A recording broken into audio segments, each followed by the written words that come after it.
Hello friends, welcome to the study IQs YouTube channel. मेरा नाम है विशाल चौहान और वर्ल्ड हिस्ट्री की अपनी सीरीज में पॉलिटिकल फिलोसफीज हम पढ़ रहे थे और आज हम पढ़ेंगे फेमिनिज्म। लेकिन आज के टॉपिक पर बढ़ने से पहले मैं स्टूडेंट्स को बताना चाहूंगा कि अगर उन्होंने अभी तक प्रीवियस सेशंस नहीं देखे हैं so make sure they watch each and every session. इससे जस्ट पहले हमने फासिज्म को समझा, सोशलिज्म को समझा, टोटलिटेरियनिज्म को समझा, कम्युनिज्म, लिबरलिज्म, इन सारे टॉपिक्स को हम कवर कर चुके हैं। तो अगर आप पॉलिटिकल फिलोसफीज को इन होल में समझना चाहते हैं तो इन सारे टॉपिक्स को आपको लाइन से देखते आना पड़ेगा, राइट। और उन टॉपिक्स में जो मैंने क्वेश्चंस पूछे हैं उनके जवाब आप मुझे कमेंट के माध्यम से जरूर देंगे। पिछले सेशंस को एक्सेस करने के लिए आप स्टडी आईक्यू के चैनल पर जाइए, वहां पर आपको मेरे नाम से प्लेलिस्ट मिल जाएगी जहां से आप पिछले सेशंस को एक्सेस कर सकते हैं। या अगर आप सिंपली यूट्यूब के सर्च बार पर मेरा नाम लिखते हैं विशाल चौहान, वहां से आप सभी सेशंस को एक्सेस कर सकेंगे स्टडी आईक्यू के, राइट। और कनेक्ट करते जाइए कहानी के साथ। जो मैं सवाल पूछ रहा हूं उनके जवाब कमेंट में देते जाइए और अपना फीडबैक जरूर प्रोवाइड कीजिएगा कि आपको सेशन अच्छा लगे, बुरे लगे, या जैसा भी आप फील करते हैं, राइट। तो आइए शुरू करते हैं आज का हमारा सेशन। जैसा कि आप देख पा रहे हैं हमें पढ़ना है फेमिनिज्म के बारे में। तो आइए शुरू करें। सो फेमिनिज्म को शुरुआत करते हैं फेमिनिज्म की एक डेफिनेशन के साथ। लेकिन डेफिनेशन फेमिनिज्म के अंडरस्टैंड करने से पहले हम देख लेते हैं कि बैकग्राउंड में हमारे पास क्या क्या नॉलेज जो है वो तैयार होनी चाहिए, ठीक है। तो फेमिनिज्म को समझने के लिए आपको वर्ल्ड हिस्ट्री में world war one, world war two दोनों के बीच के इवेंट्स, ठीक है, इंटरवार पीरियड जो मैंने आपको बताया था, उसके अलावा जो मैंने आपको सोशलिज्म, कम्युनिज्म की डेवलपमेंट जो बताई थी पूरी की पूरी, ये सारे इवेंट्स आपको पता होने चाहिए। सो आई होप अगर आप रेगुलरली फॉलो करते आ रहे हैं सेशन को तो भूले नहीं होंगे, आपको थॉरली जो है वो वर्ल्ड हिस्ट्री प्रिपेयर्ड होगी, तभी आप फेमिनिज्म के साथ सही तरीके से जुड़ सकेंगे, ठीक है। तो आइए शुरू करते हैं फेमिनिज्म क्या है। तो वैसे तो हम एक जो है वो डेफिनेशन देखेंगे फेमिनिज्म की, लेकिन ये जो मैं बैकग्राउंड मेंशन कर रहा हूं, जैसे मैंने बोला ना world war one, world war two, तो क्योंकि हमने एक जो है वो हिस्टोरिकल डेवलपमेंट भी देखना है फेमिनिज्म का, राइट। जिस तरह हमने सोशलिज्म का, कम्युनिज्म का, फासिज्म का हिस्टोरिकल डेवलपमेंट देखा, उसी तरह फेमिनिज्म का भी देखेंगे। तो 19th century, letter 19th century में ये आइडियोलॉजीज जो है वो पेस पकड़ने लगी हैं। लेटर 19th सेंचुरी से early 20th century, early 20th century में क्या, वर्ल्ड वॉर वन का पीरियड, राइट। और मिड 20th सेंचुरी यानी कि world war two and aftermath of world war two, और फिर कोल्ड वॉर का पीरियड, और फिर मॉडर्न टाइम्स में आते हुए later 20th century and early 21st century. तो इन सब फेजेस में जो है वो हमें धीरे धीरे फेमिनिज्म का डेवलपमेंट भी समझना है। तो इन्हीं के दौरान, इन्हीं ये सब जो पीरियड्स हैं, इन पीरियड्स के दौरान जो बड़ी ग्लोबल घटनाएं घटी हैं उनका फेमिनिज्म पर असर, या उन घटनाओं पर फेमिनिज्म का क्या असर है, राइट। दोनों तरीके से देखना है हमें कि महिलाओं का वहां पर क्या रोल रहा है हिस्टोरिकली, ये भी तो समझना है ना हमें, ठीक है। कि वर्ल्ड वॉर वन में महिलाओं का क्या योगदान रहा, वर्ल्ड वॉर टू में, इंटर वॉर पीरियड में, राइट। सो वो एस्पेक्ट भी हमें समझना है, बहुत इंपॉर्टेंट है हमारे लिए, राइट। तो आइए शुरू करते हैं। सबसे पहले एक डेफिनेशन देखते हैं, फेमिनिज्म को डिफाइन करने की कोशिश करते हैं। So, feminism comprises a number of egalitarian social, cultural, and political movements, theories, and moral philosophies. ये एक वर्ड है, philosophies concerned with gender inequalities and equal rights for women. So feminism basically क्या है? फेमिनिज्म को अगर आप बहुत मोटे शब्द में बोले तो पॉलिटिकल, सोशल, इकोनॉमिकल इक्वालिटी होनी चाहिए जेंडर्स के बीच, यानी मेल्स और फीमेल्स के बीच पॉलिटिकल, सोशल और इकोनॉमिकल इक्वालिटी होनी चाहिए। इसके रिगार्डिंग बहुत सारे सोशियो कल्चरल मूवमेंट्स जो है वो throughout in the later part of 19th century, 20th and throughout the 20th century and the starting of 21st century, right. जो पहले दो डेकेड्स हैं इसमें सोशियो कल्चरल पॉलिटिकल मूवमेंट्स हुए हैं। उन मूवमेंट्स को और उन पॉलिटिकल फिलॉसफीज को, मॉरल फिलॉसफीज को कलेक्टिवली जो है वो हम फेमिनिज्म कहते हैं, जिनका जो क्या कहते हैं कि मेल और फीमेल में, इंसान की सोसाइटी में मेल और फीमेल में political, social and economical equality होनी चाहिए, इक्वल राइट्स होने चाहिए दोनों के। ऐसा नहीं है कि केवल फीमेल के इक्वल राइट्स की बात हो रही है, मेल्स के लिए भी, क्योंकि काफी जगहों पर मेल्स को भी समस्याएं झेलनी पड़ती हैं, लेकिन स्पेसिफिकली फीमेल की इक्वल राइट्स को जो है वो आज हम समझेंगे, लेकिन इसका मतलब ये नहीं है कि मेल्स के जो है वो राइट्स का हनन नहीं हो रहा है। कई जगहों पर मोस्ट ऑफ द केसेस में मेल्स के राइट का भी हनन हो रहा है, तो उस कंक्लूजन तक हम पहुंचेंगे, ठीक है। लेकिन हम पहले ये मान के चलते हैं कि फेमिनिज्म की जो ब्रॉडर जो डेफिनेशन है वो ये है कि सोशियो पॉलिटिकल इकोनॉमिकल या ऐसे मूवमेंट्स रहे हैं, मोरल फिलोसफीज रही हैं, ठीक है, जो कि कंसर्न है जेंडर इनइक्वालिटीज से, ठीक है। सो दैट इज फेमिनिज्म। तो एक बार फिर से पढ़ते हैं स्टेटमेंट को, आपको जो है वो डेफिनेशन क्लियर हो जाएगी फेमिनिज्म की, ठीक है। सो देखिएगा क्या है, feminism comprises a number of egalitarian मतलब बराबरी हो, जहां पर social cultural and political movements, ठीक है। क्या है फेमिनिज्म में, सोशल कल्चरल और पॉलिटिकल मूवमेंट्स हैं, theories and moral philosophies concern with gender inequal, male और फीमेल के बीच में जो इनइक्वालिटीज हैं उनसे कंसर्न है, और ये चाहते हैं कि फीमेल्स को, वुमेन को इक्वल राइट्स मिले, जितने मेन को राइट हैं उतने फीमेल को भी मिले एक सोसाइटी में, ठीक है। तो it is the doctrine advocating social political and all other rights for women. तो फेमिनिज्म क्या चाहता है, it is a doctrine that advocates कि सोशल पॉलिटिकल इकोनॉमिकल और जितने भी राइट्स हैं जो मेन को मिले हुए हैं वो वुमेन को भी मिले, ठीक है, which are equal to those of men, बराबरी हो मेन के। ये नहीं चाहता कि मेन से ज्यादा हो, बराबर हो मेन के, ठीक है। एक सोसाइटी में मेल और फीमेल अगर इनकी पॉपुलेशन जो है वो सोसाइटी को, मतलब कहने का मतलब ये कि अगर कोई एक सोसाइटी है तो उसमें जितने मेल्स हैं उतने ही अगर फीमेल्स हैं, राइट, तो मेल्स को ही क्यों राइट हो, फीमेल्स को भी राइट्स होने चाहिए, ठीक है। सो मैंने आपको हमेशा से बताया है कि अगर आपको इस तरह का कोई पॉलिटिकल इशू समझना है या जहां पर भी राइट्स, अमेंडमेंट्स, इन सब चीज़ों की बात आएगी और ख़ास तौर पे राइट्स की बात आएगी यानी लॉज की बात आएगी, तो लॉज को पढ़ने का मैंने आपको तरीका बताया ना, कि अगर मान लीजिए फीमेल की इगैलिटेरियन या इक्वालिटी के लॉज अगर आपको पढ़ने हैं, राइट, या अगर आपको फेमिनिज्म को समझना है, ठीक है, इक्वालिटी फॉर वुमेन या राइट्स फॉर वुमेन के फंडे को समझना है, तो आपको समझना पड़ेगा, रूट ढूंढनी पड़ेगी कि राइट्स क्यों नहीं है उन्हें, यानी कैसे कैसे राइट्स का हनन हो रहा है, तभी आपको क्या राइट्स उन्हें दिए गए वो समझ आएंगे और आप जो है वो थॉरली कॉन्सेप्ट को समझ सकेंगे, राइट। सो मैंने आपको बोला जैसे भारत का अगर आप फंडामेंटल राइट समझना चाहते हैं तो आपको समझना पड़ेगा कि कहाँ पर भारतीय जनता के जो बिल्कुल मतलब जो एसेंशियल ह्यूमन राइट्स हैं, ठीक है, उनको जो है वो उनका हनन जो है वो ब्रिटिश सरकार ने किया या थ्रू आउट हिस्ट्री में होता रहा, ठीक है। तो उसी तरीके से आपको फेमिनिज्म या फीमेल राइट्स को भी या वुमेन के राइट्स को भी समझना पड़ेगा। हमें ये देखना पड़ेगा कि कहाँ पर उनकी जो नेचुरल आज़ादी है उसको जो है वो हैम्पर किया गया है, ठीक है, कहाँ पर उनको राइट्स होने चाहिए, कहाँ पर राइट्स नहीं दिए गए, या कुछ लोगों ने कहा कि यहाँ पर राइट्स नहीं होने चाहिए तो क्यों, राइट। सो इन सब जो है वो कॉन्सेप्ट्स को आज हम डेवलप करते हुए चलेंगे। आगे देखिए फेमिनिस्ट, अब देखिए अगर पॉलिटिकल मूवमेंट्स हैं तो पॉलिटिकल एक्टिविस्ट भी रहे होंगे यानी लीडर्स रही होंगी, ठीक है।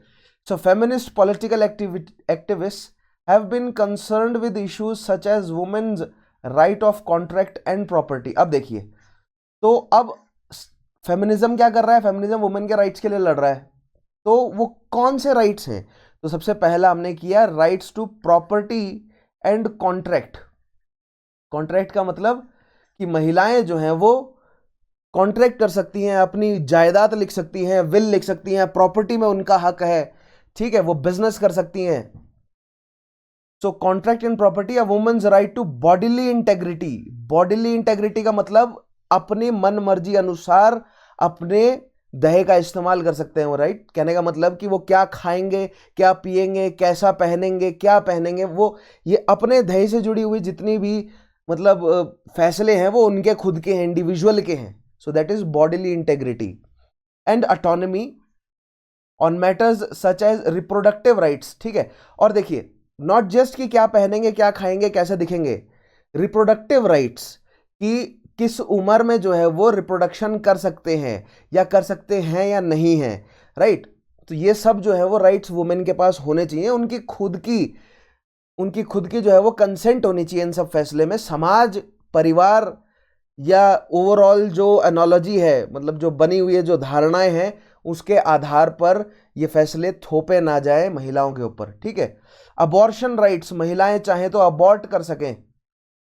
एक्सेस टू कॉन्ट्रासेप्शन, महिलाएं चाहे तो मतलब अडॉप्शन की, अबॉर्शन की मतलब समस्या ही ना आए, कॉन्ट्रासेप्शंस यूज कर सकें कि प्रेगनेंसी को वो अवॉइड कर सके, राइट। सो उनकी ये उनका राइट है कि वो चूज करें कि वो प्रेग्नेंट होना, रिप्रोड्यूस या वो कंज्यूमेट कर रहे हैं केवल रिप्रोडक्शन के लिए या वो प्लेजर के लिए कर सकती हैं, राइट।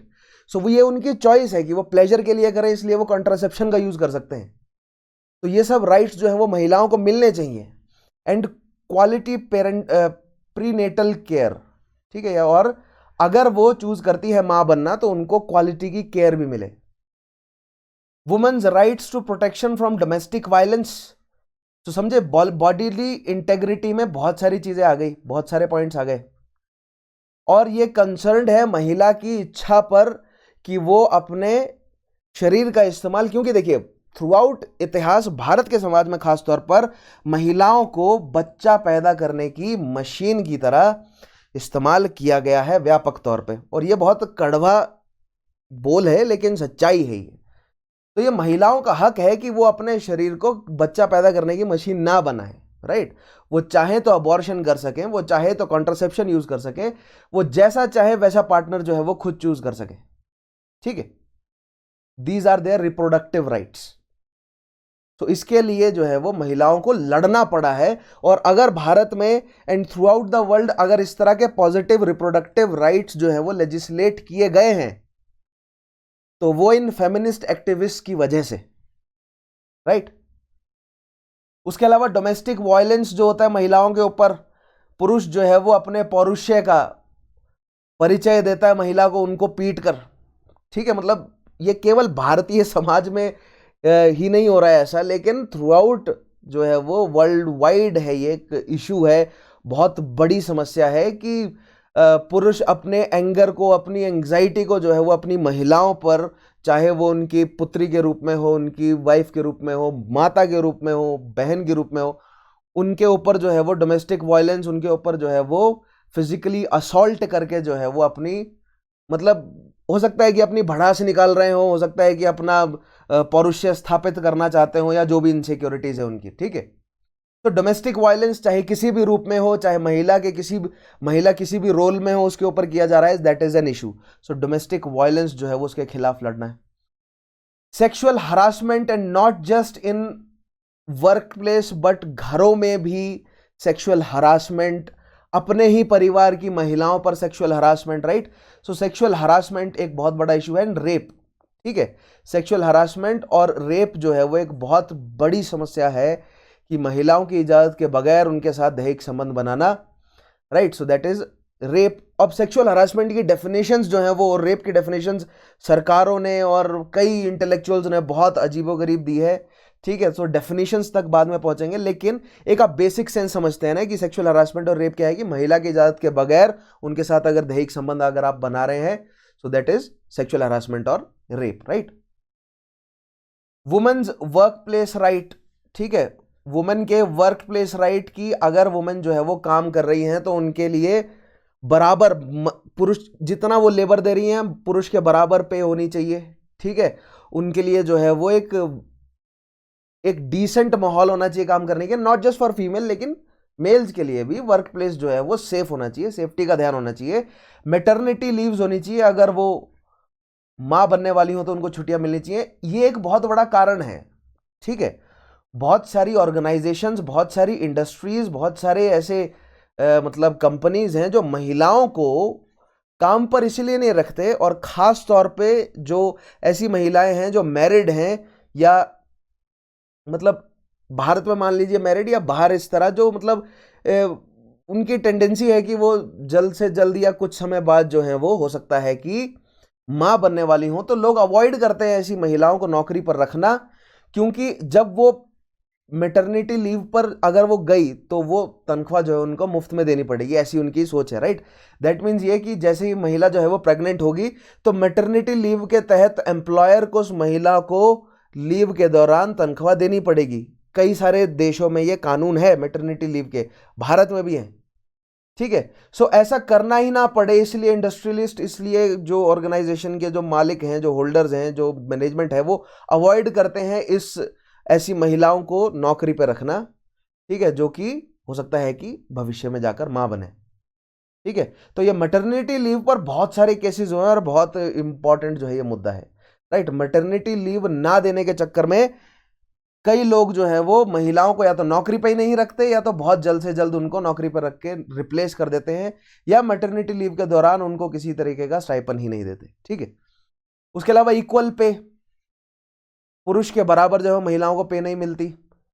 ठीक है, ग्लास सीलिंग प्रैक्टिसेस, कि महिलाओं को तरक्की नहीं करने दिया जाता, महिलाएं जो है वो एक कॉरपोरेशन में पुरुष के बराबर जो है वो तरक्की नहीं प्राप्त कर पाती, एटसेट्रा। यहां पर एटसेट्रा होना चाहिए था, एटसेट्रा लिखा हुआ है, etcetera. And opposition to all other forms of discrimination, और जितने भी डिस्क्रिमिनेशन होते हैं महिलाओं के महिला होने की वजह से जो है वो समाज या सरकार जितना भी उनका डिस्क्रिमिनेशन करती है, उन सब के खिलाफ जो है वो इन पॉलिटिकल एक्टिविस्ट ने, इन फेमिनिस्ट एक्टिविस्ट ने लेटर 19th सेंचुरी से ही मोर्चा खोला हुआ है, जो कि आज तक चल रहा है। तो इसमें 4 वेव्स ऑफ फेमिनिज्म हम पढ़ते हैं, first wave, second wave, third wave, fourth wave, right. आज हम केवल 3 वेव पढ़ेंगे, फोर्थ वेव जो मॉडर्न वेव है उसको अभी हम डिस्कस नहीं करेंगे, लेकिन थर्ड वेव तक आज हम समझेंगे।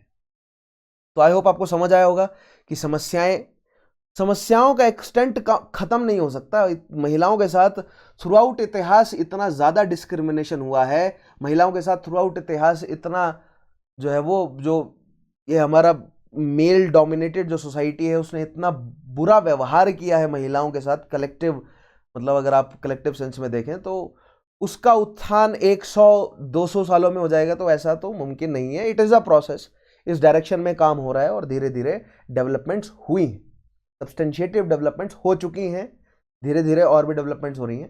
ठीक है, आगे देखते हैं।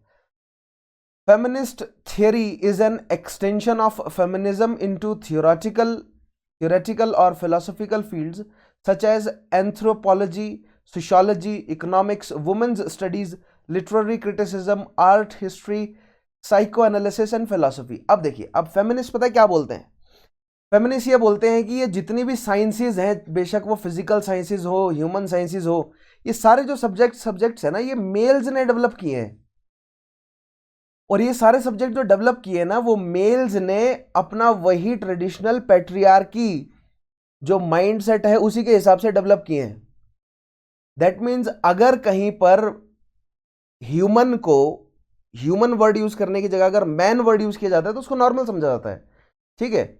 लेकिन वहां पर वुमन मैन ही वर्ड क्यों यूज किया गया? फेमिनिस्ट ये कहते हैं कि भले ही वो जो है वो हार्मलेस बात दिखे, कि अगर कोई स्टेटमेंट है, कई जगह पर मैं भी तो यूज करता हूं, राइट, आपने देखा होगा कई जगहों पर मैं भी जो है वो ट्रेडिशनली मैन वर्ड यूज कर देता हूं जब मैं बोलना चाहता हूं इंडिविजुअल या ह्यूमन, ठीक है, और मैं बोलता हूं कि इस मैन का मतलब ह्यूमन ही है।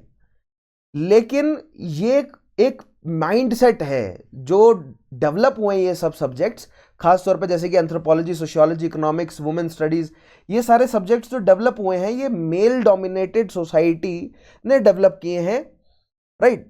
और ये कब डेवलप हुए हैं? 19th सेंचुरी, 20th सेंचुरी में डेवलप हुए हैं सारे सब्जेक्ट्स, ठीक है। तो इन सारे सब्जेक्ट्स को रीथिंक करना पड़ेगा, क्योंकि इन सब्जेक्ट्स को डेवलप किया गया है उसी माइंडसेट के साथ। तो इसका बेसिक एग्जांपल ये दिखता है कि जहां पर ह्यूमन लिखना होता है वहां पर मैन लिख देते हैं, वहां पर वुमेन नहीं लिखते, ठीक है। सो मैन से पूरी ह्यूमन रेस को डिनोट किया जा रहा है। तो ऐसे में कहीं ना कहीं जो है वो वुमेन पिछड़ जाती हैं।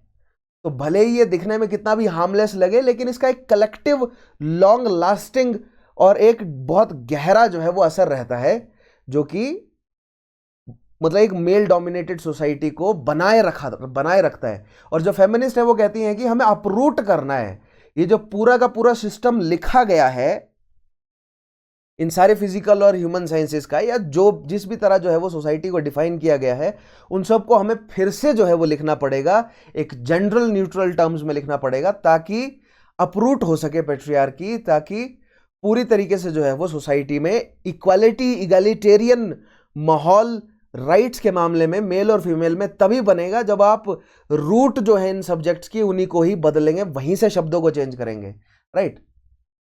तो एक ये पॉइंट बहुत इंपॉर्टेंट है, ठीक है। लेकिन ये जो एक ये पॉइंट ना इस स्टेटमेंट में नहीं है, लेकिन इस स्टेटमेंट में जो है वो मैं आपको समझाता हूं। अब ये जो मैंने आपको कॉन्सेप्ट समझाया कि महिलाएं चाहती हैं कि, नॉट महिलाएं, फेमिनिस्ट जो हैं वो पुरुष भी हो सकते हैं, राइट। सो जो फेमिनिस्ट हैं वो ये चाहते हैं कि ये जो सारी फिजिकल और ह्यूमन साइंसेज हैं, इनमें जो वर्ड्स यूज किए गए हैं इनको फिर से लिखा जाए, ठीक है, एक जेंडर न्यूट्रलिटी में लिखा जाए और एक जेंडर न्यूट्रल सेंस में, माइंडसेट में रहकर लिखा जाए, क्योंकि ये बहुत ज्यादा पेट्रियार्कल माइंडसेट में लिखी गई हैं, ठीक है। सो अब पढ़ते हैं स्टेटमेंट को ये कॉन्सेप्ट समझने के बाद।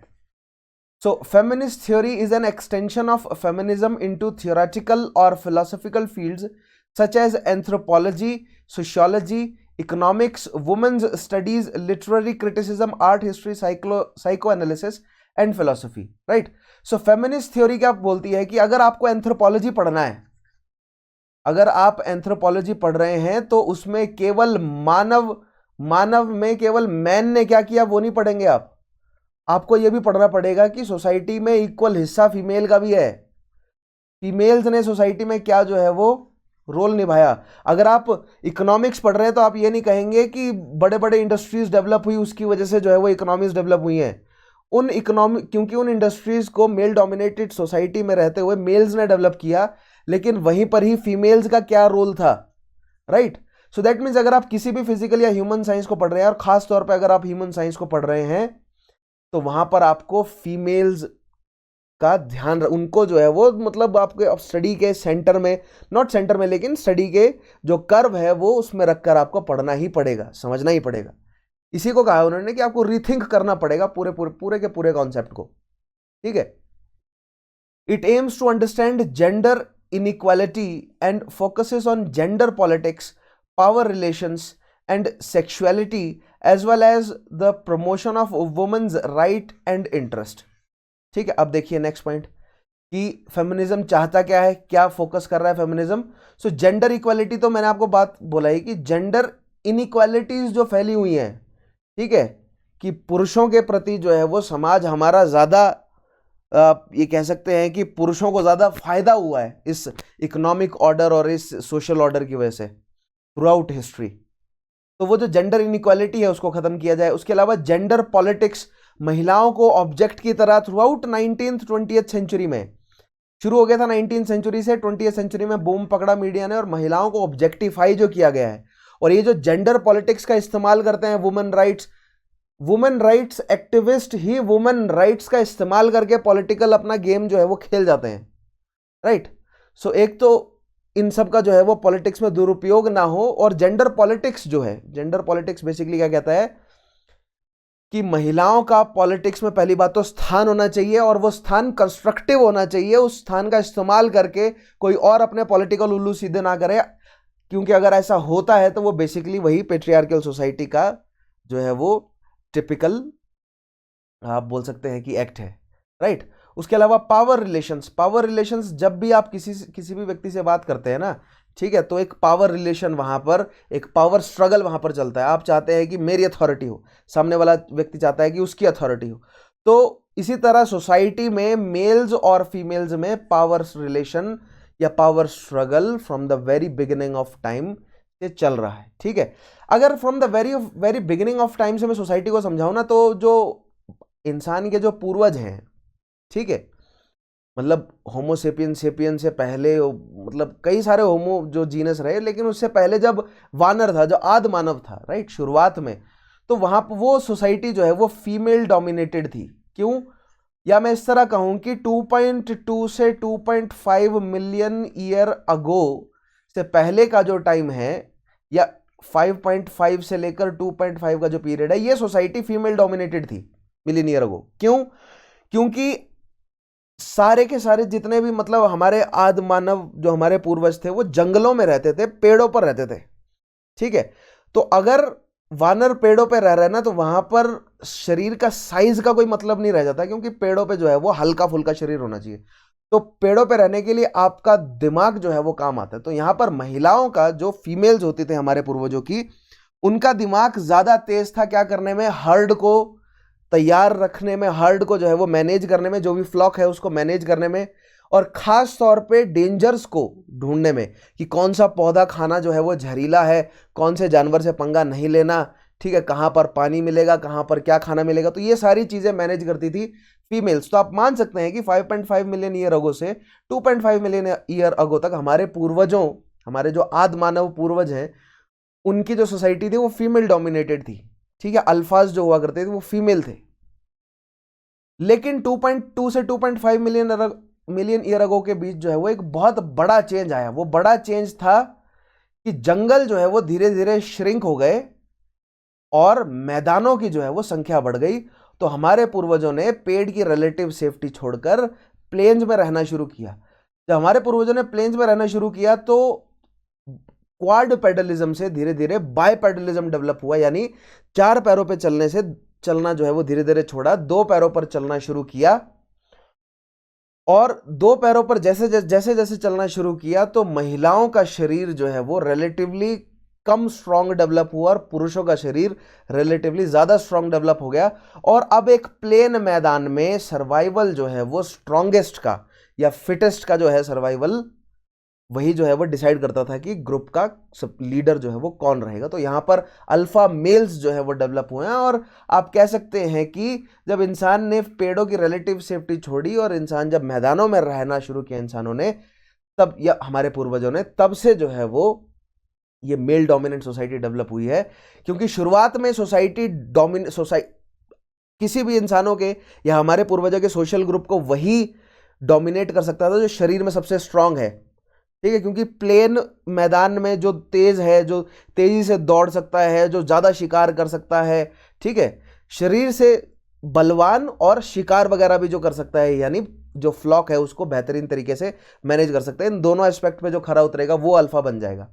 इसका मतलब ये नहीं है कि महिलाओं ने ऐसे नहीं किया, महिलाओं ने भी शिकार किया, महिलाओं ने भी मैनेज किया ग्रुप को, लेकिन पुरुष का बड़ा और मतलब ज्यादा पावरफुल शरीर जो है वो उनके ग्रुप में डोमिनेंस का एक जो है वो फैक्टर बन गया और काफी क्रूशियल फैक्टर बन गया। और वहीं से धीरे धीरे मेल डोमिनेट सोसाइटी जो है वो डेवलप हुई है, ठीक है। उसके अलावा अगर आप भारत में वैदिक में, लेटर वैदिक नहीं, ऋग्वैदिक यानी 1500 से 1000 बीसी के बीच की जो सोसाइटी है, यहां पर आप पाएंगे कि महिलाओं को राइट्स है, ठीक है। सो जो एंशिएंट या प्रिमिटिव कम्युनल जो सोसाइटीज थी वहां पर महिलाएं स्ट्रांग थी, ठीक है। मतलब उतनी स्ट्रांग नहीं थी जितना मैंने आपको बिल्कुल आदमानव वाला बताया, उतना स्ट्रांग नहीं था, लेकिन महिलाओं की स्थिति स्ट्रांग थी, जो कि भारत में 1500 से 1000 बीसी में एविडेंट होता है। लेकिन 1000 बीसी के बाद लोहे की खोज हो जाने के बाद जिस तरह प्रोडक्शन बढ़ा और शक्ति का कंसंट्रेशन अल्फा मेल्स के हाथ में आया, राजा वाली व्यवस्था जो है वो शुरू हुई, वहां से महिलाओं की स्थिति जो है वो, यानी भारत में अगर आप कंसीडर करें तो 1000 बीसी के बाद महिलाओं की स्थिति लगातार गिरती गई। राजा राम मोहन रॉय ने जो है वो 19th सेंचुरी में राजा राम मोहन रॉय ने फिर महिलाओं की स्थिति के सुधार में जो है वो काम किया। अदरवाइज 1000 बीसी से 19वीं शताब्दी तक महिलाओं की स्थिति लगातार खराब रही, ठीक है। आगे देखिए, आई होप आप ये जो हिस्टोरिकल बैकग्राउंड है ये समझ सके होंगे। Political philosophies such as socialism, Marxism, communism, and anarchism all support the principle of feminism to some degree, as they do all forms of egalitarianism, ठीक है।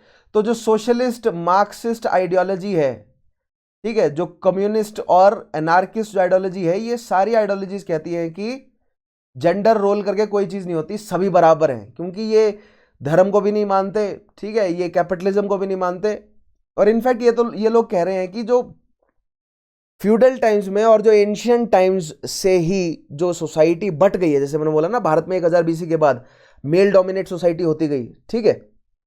सो तभी से ही वो मीन्स ऑफ प्रोडक्शन स्लेवरी की तरफ बना रहे, इसलिए फीमेल्स को ऑप्रेस करना। देखिए अब ना यहां पर एक पॉइंट बनता है जो फेमिनिस्ट लोग कई उठा भी देते हैं, और पॉइंट ये है कि केवल क्या फीमेल्स को ही ऑप्रेस किया जा रहा है, ठीक है, जो कि मार्क्सिस्ट और सोशलिस्ट लोगों ने भी उठाया। ऐसा तो है नहीं कि केवल फीमेल्स को ही ऑप्रेस किया गया, मेल्स भी इक्वली ऑप्रेस्ड रहे हैं। जब स्लेवरी का टाइम था, जब एंशियंट टाइम में किंग्स जो हैं वो या मास्टर्स जो है वो स्लेवरी करवा रहे थे, तो केवल महिलाओं से स्लेवरी करवाई गई क्या? नहीं, पुरुषों से भी करवाई गई है। ठीक है, मेडिवल टाइम्स में अगर लॉर्ड्स जो हैं वो सर्फ से मजदूरी करवा रहे हैं, दास्ता करवा रहे हैं, तो क्या केवल महिलाओं से करवाई गई है? नहीं, पुरुषों से भी करवाई गई है। ठीक है, मॉडर्न टाइम्स में अगर कोल माइंस में कैपिटलिस्ट ने लेबर करवाया है तो केवल पुरुषों से करवाया है? नहीं, महिलाओं से भी करवाया है। ठीक है, सो कहने का मतलब कि ऑपरेशन तो सब पे ही हो रहा है। तो ये कम्युनिस्ट लोग कहते हैं कि ऑपरेशन केवल ऐसा नहीं है कि महिलाओं पर हुआ है, ऑपरेशन पुरुषों पे भी हुआ है। लेकिन इसका मतलब ये नहीं है कि महिलाओं, स्पेसिफिक महिलाओं पर जो अलग से जो ऑपरेशन हो रहा है उन पर हमें ध्यान नहीं देना। तो वो कम्युनिज्म, सोशलिज्म ने उन पर भी ध्यान दिया है। उन्होंने कहा है कि ऐसा नहीं है कि केवल महिलाओं पे ही ऑपरेशन हो रहा है, पुरुष और महिला दोनों पर ही थ्रू आउट इतिहास ऑपरेशन होता रहा है। लेकिन महिलाओं के ऊपर जो अलग से भी ऑपरेशन हो रहा है, यानी कि स्लेव्स में भी जो स्लेव महिलाएं हैं, है ना, उन पे जो ऑपरेशन हो रहा है, सर्फ में भी जो सर्फ्स महिलाएं हैं उन पर जो अलग से ऑपरेशन हो रहा है महिला होने की वजह से, लेबर्स में भी जो लेबर महिलाएं हैं उन पर जो ऑपरेशन हो रहा है महिला होने की वजह से, उन्हें भी हमें कंसीडर करना ही पड़ेगा। ठीक है, तो ये है आपका जो कम्युनिस्ट सोशलिस्ट आइडियोलॉजी है, उनका कहना है ऐसा। आगे बढ़ते हैं। In principle, modern representative democracies also enshrines women's rights, although the extent to which such rights are observed in practice is arguable.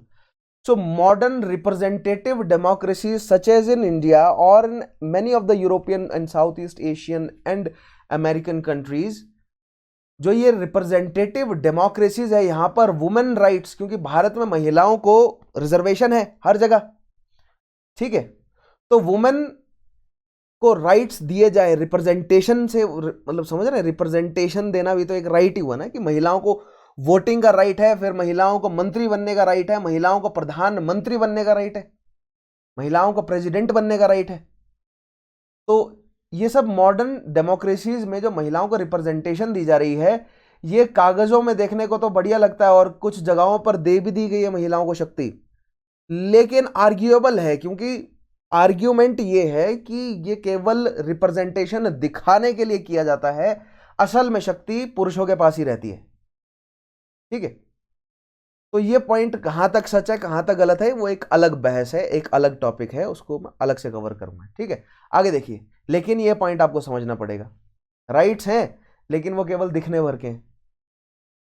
In exposing the mask of masculinity, अब ये मास्क ऑफ मैस्कुलिनिटी एक ऐसा topic है, इसका मतलब ये है कि जो पुरुष है, राइट, जो मेल्स हैं, जो उनको बचपन से सिखाया जाता है कि लड़के रोते नहीं, लड़के स्ट्रांग होते हैं, लड़के ऐसा नहीं फील करते, लड़के वैसा नहीं फील करते, राइट। सो कहने का मतलब बचपन से ही एक पौरुषे, एक आदर्श पौरुषे जो है वो, एक आइडियल मैन क्या होता है वो, एक मतलब बच्चों को not just in India but through out world, ठीक है, अलग अलग कल्चर्स में अलग अलग डिग्रीज रहती है, लेकिन सिखाया यही जाता है कि आदमी जो है वो लड़ने के लिए बना है, आदमी जो है वो संघर्ष करने के लिए बना है, कमजोरी की कोई जगह नहीं है। ठीक है, सो इसको मास्क ऑफ मस्कुलिनिटी कहा गया है।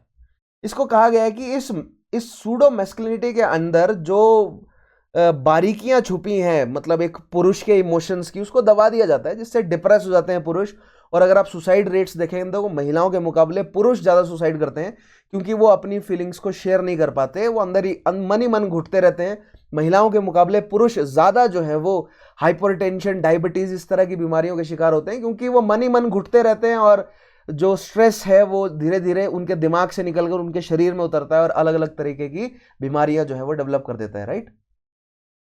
सो ये जो मास्क ऑफ मस्कुलिनिटी है कि फीलिंग्स जो है वो पुरुषों के अंदर नहीं होनी चाहिए, पुरुष जो है वो नेचर की छोटी छोटी डेलिकेसीज को एंजॉय नहीं कर सकता, ठीक है, एक मतलब हैप्पी नहीं, खुश नहीं रह सकता, या कहने का मतलब बहुत सिंपल सी बात है, फॉर एग्जाम्पल पिंक कलर जो है वो पुरुष नहीं पहन सकते। पिंक कलर को जो है वो एक सौम्य कलर जो है वो बनाकर महिलाओं के लिए कर दिया गया फिक्स। तो ये कैपिटलिस्ट इकोनॉमी का सिस्टम है, ठीक है, धीरे धीरे समझाऊंगा क्या है आज इसी टॉपिक में। लेकिन मास्क ऑफ मैस्कुलिनिटी जो है वो उतारा जाए, पुरुषों को अलाउ किया जाए हमारी सोसाइटी में, हमारी सोसाइटी में ऐसी ट्रेनिंग दी जाए कि पुरुषों को भी जो है वो अपनी फीलिंग्स को, अपने इमोशंस को एक्सप्लोर करने की इजाजत मिले, जो कि नहीं मिलती उन्हें, जो कि एक समस्या है, ऑपरेशन है ये भी एक तरीके का पुरुषों पर, ठीक है। That philosophy has always won, feminism has helped to undermine many of the certainities that philosophy has often aspired to, right? So ये जो mask of masculinity है, इसको उतारने के लिए इसको ये मास्क ऑफ मस्कुलिनिटी उतारा जाए, यानी पुरुषों को प्रोत्साहित किया जाए कि वो अपनी फीलिंग्स को एक्सप्रेस करें, ठीक है, वो भी फील करें, वो रोना चाहते हैं तो रोए, यानी कि ये सारी चीजें जो है वो फेमिनिस्ट आइडियोलॉजी बोलती है कि पुरुषों को भी जो है वो थोड़ा सा सौम्य अपनी, देखिए अपना कई जगहों पर इसको इस तरह पुट किया कि पुरुषों को अपनी फेमिनिन साइड के साथ टच में आना चाहिए। यानी कि अगर कोई पुरुष जो है वो अगर किसी मतलब डेलिकेट चीजों में इंटरेस्ट रखता है, सो that is feminine side, right. अगर कोई पुरुष जो है वो हार्ड लेबर नहीं कर रहा, रो रहा है, या मान लीजिए कि अगर वो कुकिंग करना चाह रहा है, गार्डनिंग करना चाह रहा है, ठीक है, शौक से, तो ये उसकी फेमिनिन साइड है। तो ये समझ रहे, ऑब्जेक्टिफाई कर दिया गया है कि ये सारी जो रिलेटिवली जो सॉफ्ट एक्टिविटीज हैं ये महिलाओं के करने के लिए हैं। तो ये बचपन से हमें सिखा दिया जाता है कि महिलाएं जो है ये सॉफ्ट सॉफ्ट काम करेंगी, ठीक है, और पुरुष जो है वो ये टफ टफ काम करेंगे। तो ये काम सॉफ्ट है और ये काम टफ है, ये भी बचपन से सिखा दिया जाता है। तो ये एक सिस्टमैटिक है और ये आज का नहीं है, ये हजारों सालों से सेट है दिमाग में, ठीक है। Some feminist argue that whole new language, a woman's language must be developed in order to rethink the whole of philosophy।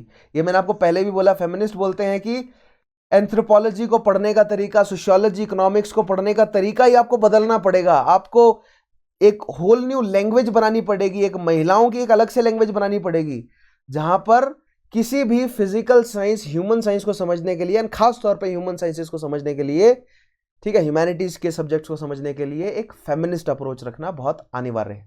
इसीलिए इतिहास को समझने के लिए एक फेमिनिस्ट अप्रोच भी बहुत जरूरी है, ठीक है। आगे बढ़ते हैं, अब देखते हैं हम history of feminism. So I hope feminism क्या है, फेमिनिज्म किन मुद्दों के लिए जो है वो थ्रू आउट इतिहास में, और इतिहास में भी कब से, 19th सेंचुरी के बाद जो है वो शुरू हुआ है, एक्सक्यूज मी, 19th सेंचुरी के बाद जो है वो शुरू हुआ है क्या, फेमिनिज्म की जो है वो लड़ाई। इनफैक्ट पहले भी थी, लेकिन ऑर्गेनाइज आप कह सकते हैं कि 19th सेंचुरी के बाद हुई, पहले भी थी, ठीक है। सो अब देखते हैं इतिहास फेमिनिज्म का। The history of feminist movement can be divided into 3 waves. अब यहां पर आज मैं आपको केवल 3 वेव्स बताऊंगा, लेकिन fourth wave, the 21st century की जो वेव है वो भी अब शुरू हो गई, ठीक है। तो आज हम 3 वेव्स में, 3 वेव्स में जो है वो फेमिनिज्म का इतिहास देखेंगे। पहला जो लेटर 19th सेंचुरी और अर्ली 20th सेंचुरी, दूसरा जो मिड 20th सेंचुरी यानी 1950s, 60s, 70s, और तीसरा 1990s के बाद, ठीक है। तो इन 3 फेजेस में हम जो है वो पढ़ने की कोशिश करेंगे कि फेमिनिज्म इन 3 फेजेस में कैसे डेवलप हुआ।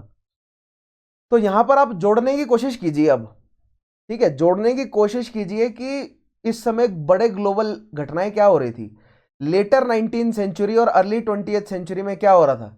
लेटर 19th सेंचुरी में इंडस्ट्रियल रेवोल्यूशन ने बूम पकड़ा था, ठीक है, इंपीरियलिज्म ने बूम पकड़ा था, और उसके अलावा नेशनलिज्म ने बूम पकड़ा था, और इवेंचुअली वर्ल्ड वॉर 1 हुई थी, ठीक है।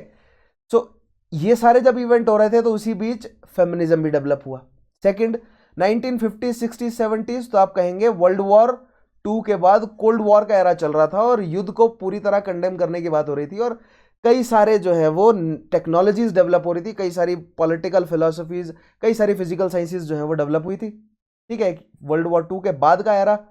और तीसरा 1990s, जब सोवियत यूनियन हार गया और ग्लोबलाइजेशन जीत गया, कैपिटलिज्म जीत गया, उसके बाद जो फेमिनिज्म डेवलप हुआ है, right. And then the fourth wave 21st century, जब कौन सा एरा आ गया, जब ये नियो टेक्नोलॉजी, जो ये बिल्कुल नई टेक्नोलॉजी है ना, स्मार्टफोन एरा आप बोल सकते हैं, इंटरनेट एरा आ गया। इंटरनेट एरा तो 1990s, लेकिन बूम जो है वो स्मार्टफोन्स के साथ ही पकड़ा है ना, क्योंकि कंप्यूटर लेना महंगा पड़ता है, फोन लेना सस्ता पड़ता है, सबके पास आ जाता है smartphone, right.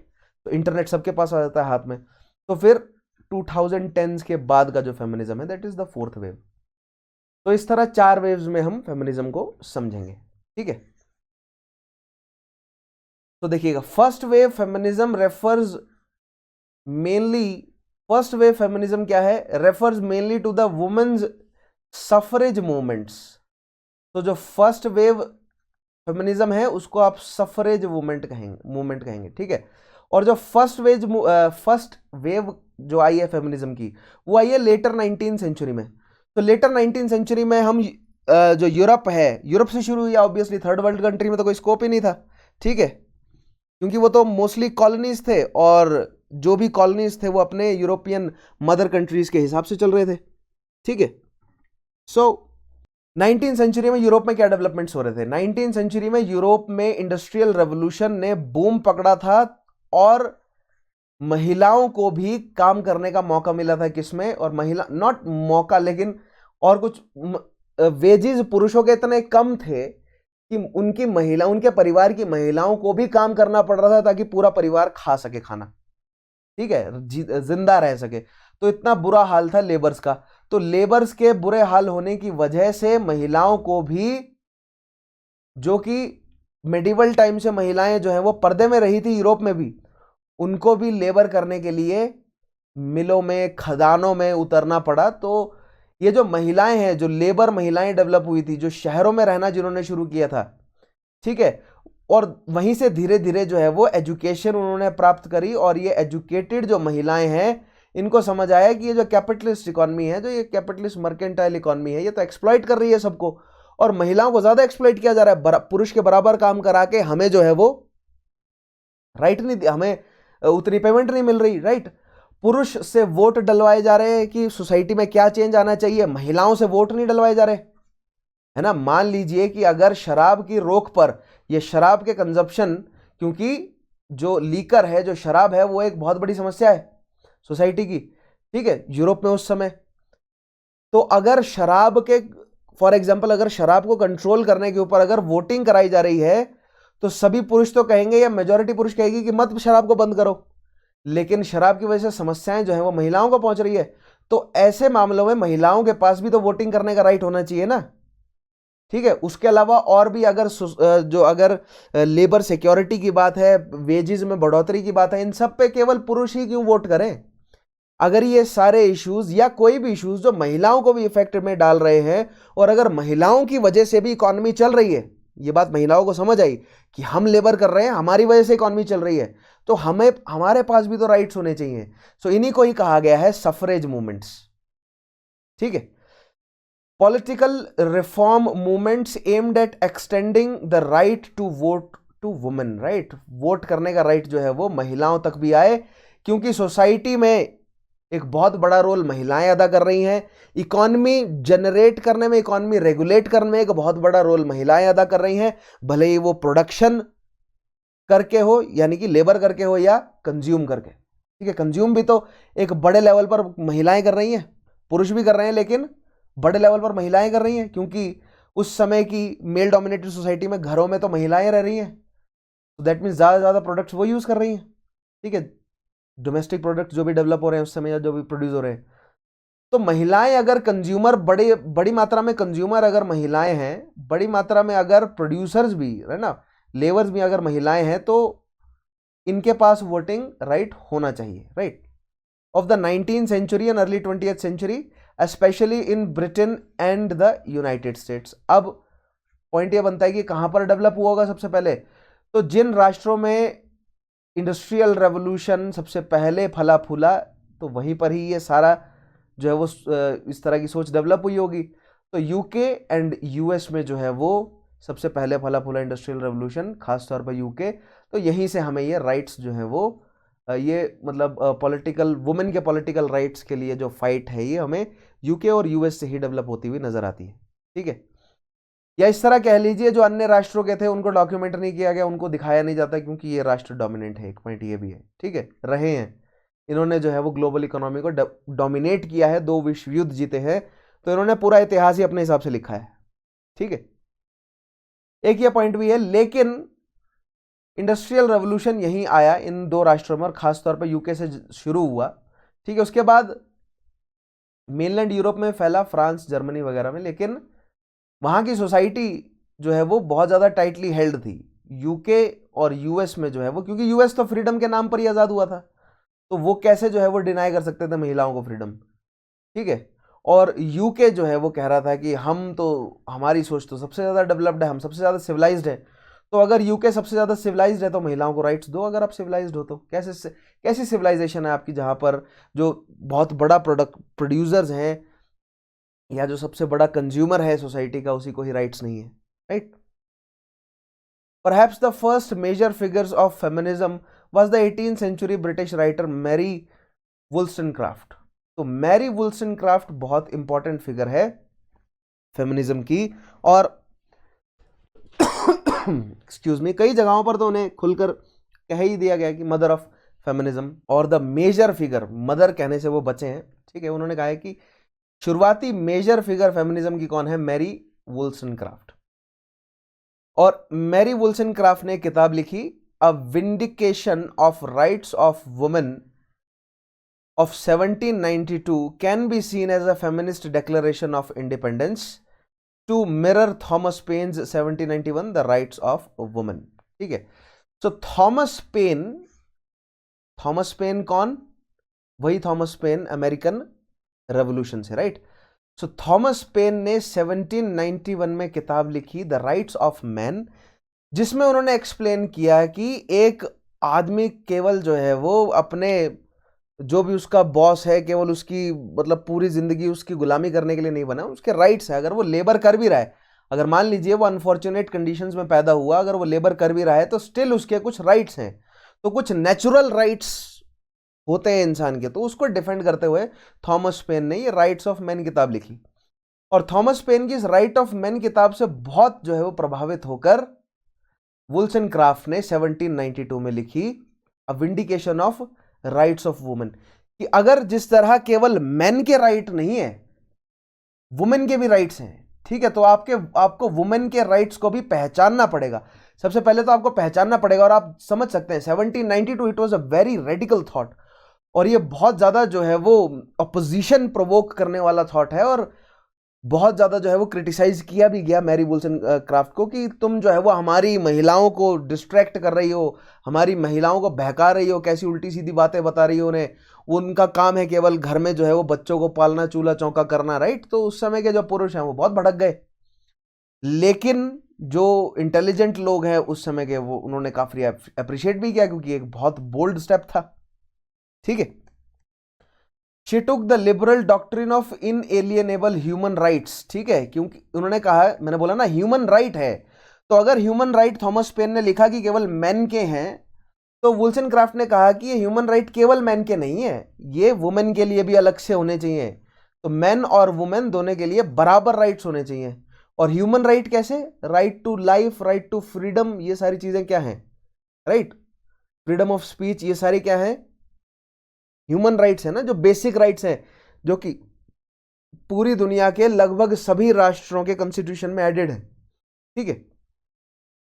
And applied that to them to women at that time of bold and controversial step. उस समय ये बहुत ज्यादा बोल्ड स्टेप था और बहुत कंट्रोवर्सीज पैदा भी हुई और बहुत ज्यादा क्रिटिसाइज किया गया इन्हें, ठीक है। John Stuart Mill later brought the idea of women's suffrage up in his election platform 1865, still highly controversial। Next आते हैं John Stuart Mill. John Stuart Mill ने अपने इलेक्शन कैंपेन में वुमेन्स सफरेज और ये जो पूरी आइडियोलॉजी है कि महिलाओं को बराबर राइट मिलने चाहिए पुरुषों के बराबर, ये इशू उन्होंने उठाया, और ये फिर भी जो है वो हाईली कंट्रोवर्शियल था। सो 1865, समझ रहे हैं, 19th सेंचुरी के मिड तक भी ये इशू काफी कंट्रोवर्शियल है।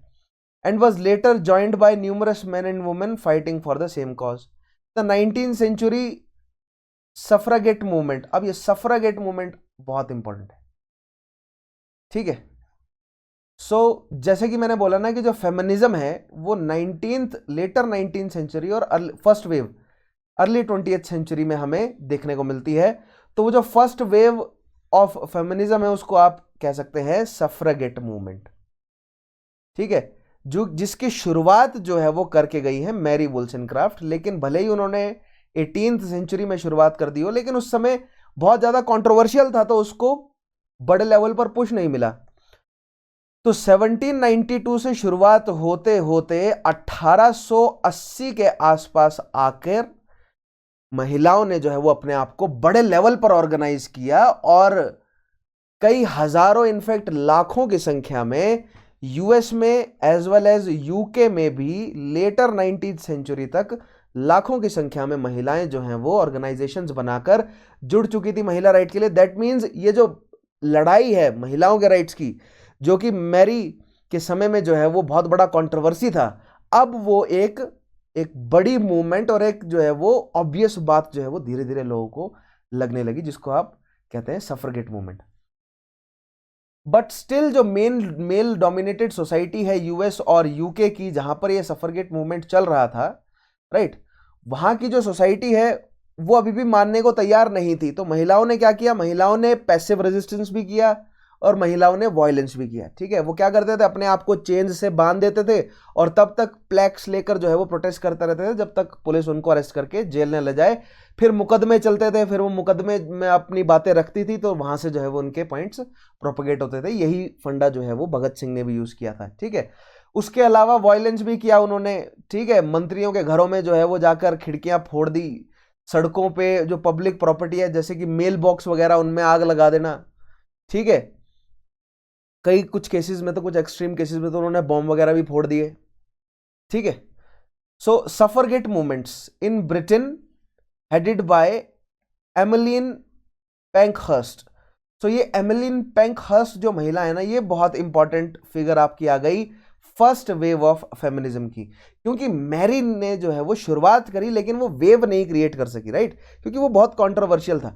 जो पहली वेव क्रिएट हुई ब्रिटेन में और जो सफरगेट मूवमेंट जो है वो डेवलप हुआ ब्रिटेन में, उसको लीड किया एमिलीन पैंकहर्स्ट ने।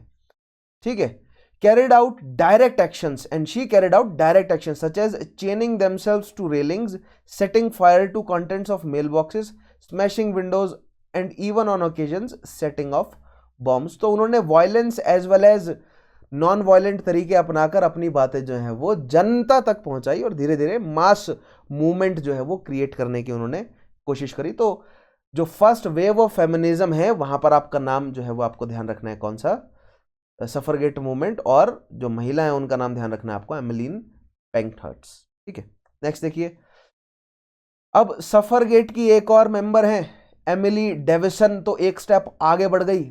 एमिली डेविसन जो है वो इंग्लैंड के राजा के घोड़े के सामने आकर खड़ी हो गई और एक्चुअली एक स्कार्फ जो है वो पहनाना चाह रही थी तो वो राजा को, जिसमें लिखा हुआ था वोटिंग राइट्स फॉर वुमेन, लेकिन राजा के घोड़े ने उनको टक्कर मारी बहुत जोर से और वो घायल हुई और अपने वुंड्स मतलब रिकवर नहीं कर सकी और उनकी मृत्यु हो गई, right. Died after she stepped out in front of Kings horse at the एप्सॉन derby. Derby का मतलब क्या होता है, ये डाबी बोलते हैं अंग्रेज, बेसिकली घोड़ों की रेस। ठीक है, और एप्सॉन जो है वो जगह का नाम है, of 1913, and many others were imprisoned and went on hunger strike.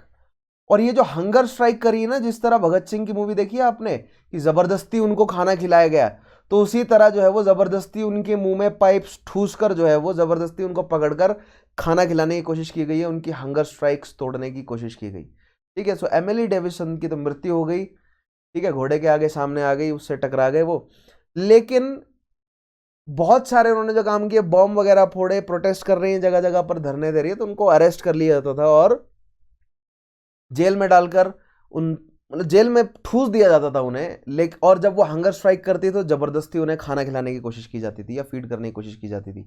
ठीक है, तो ये सब हो रहा है कब, लेटर 19th सेंचुरी और अर्ली 20th सेंचुरी में।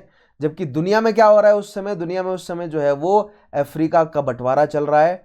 ठीक है, और फिर धीरे धीरे मिलिट्री शक्ति डेवलप हो रही है, जर्मनी, इटली, और फिर धीरे धीरे जो है वो नेशनलिज्म की भावना जो है वो तेज बढ़ती जा रही है। जापान एक बड़ी शक्ति में डेवलप होता जा रहा है, यूएस जो है वो एक बड़ी शक्ति में डेवलप हो गया है और वर्ल्ड वॉर जो है वो छिड़ने ही वाली है। ठीक है, ऐसे माहौल बन गए हैं कि अब युद्ध जो है वो छिड़ने ही वाला है। सभी राष्ट्र जो है वो डिफेंसिव स्ट्रेटेजीज जो है वो बनाने में जुट गए हैं।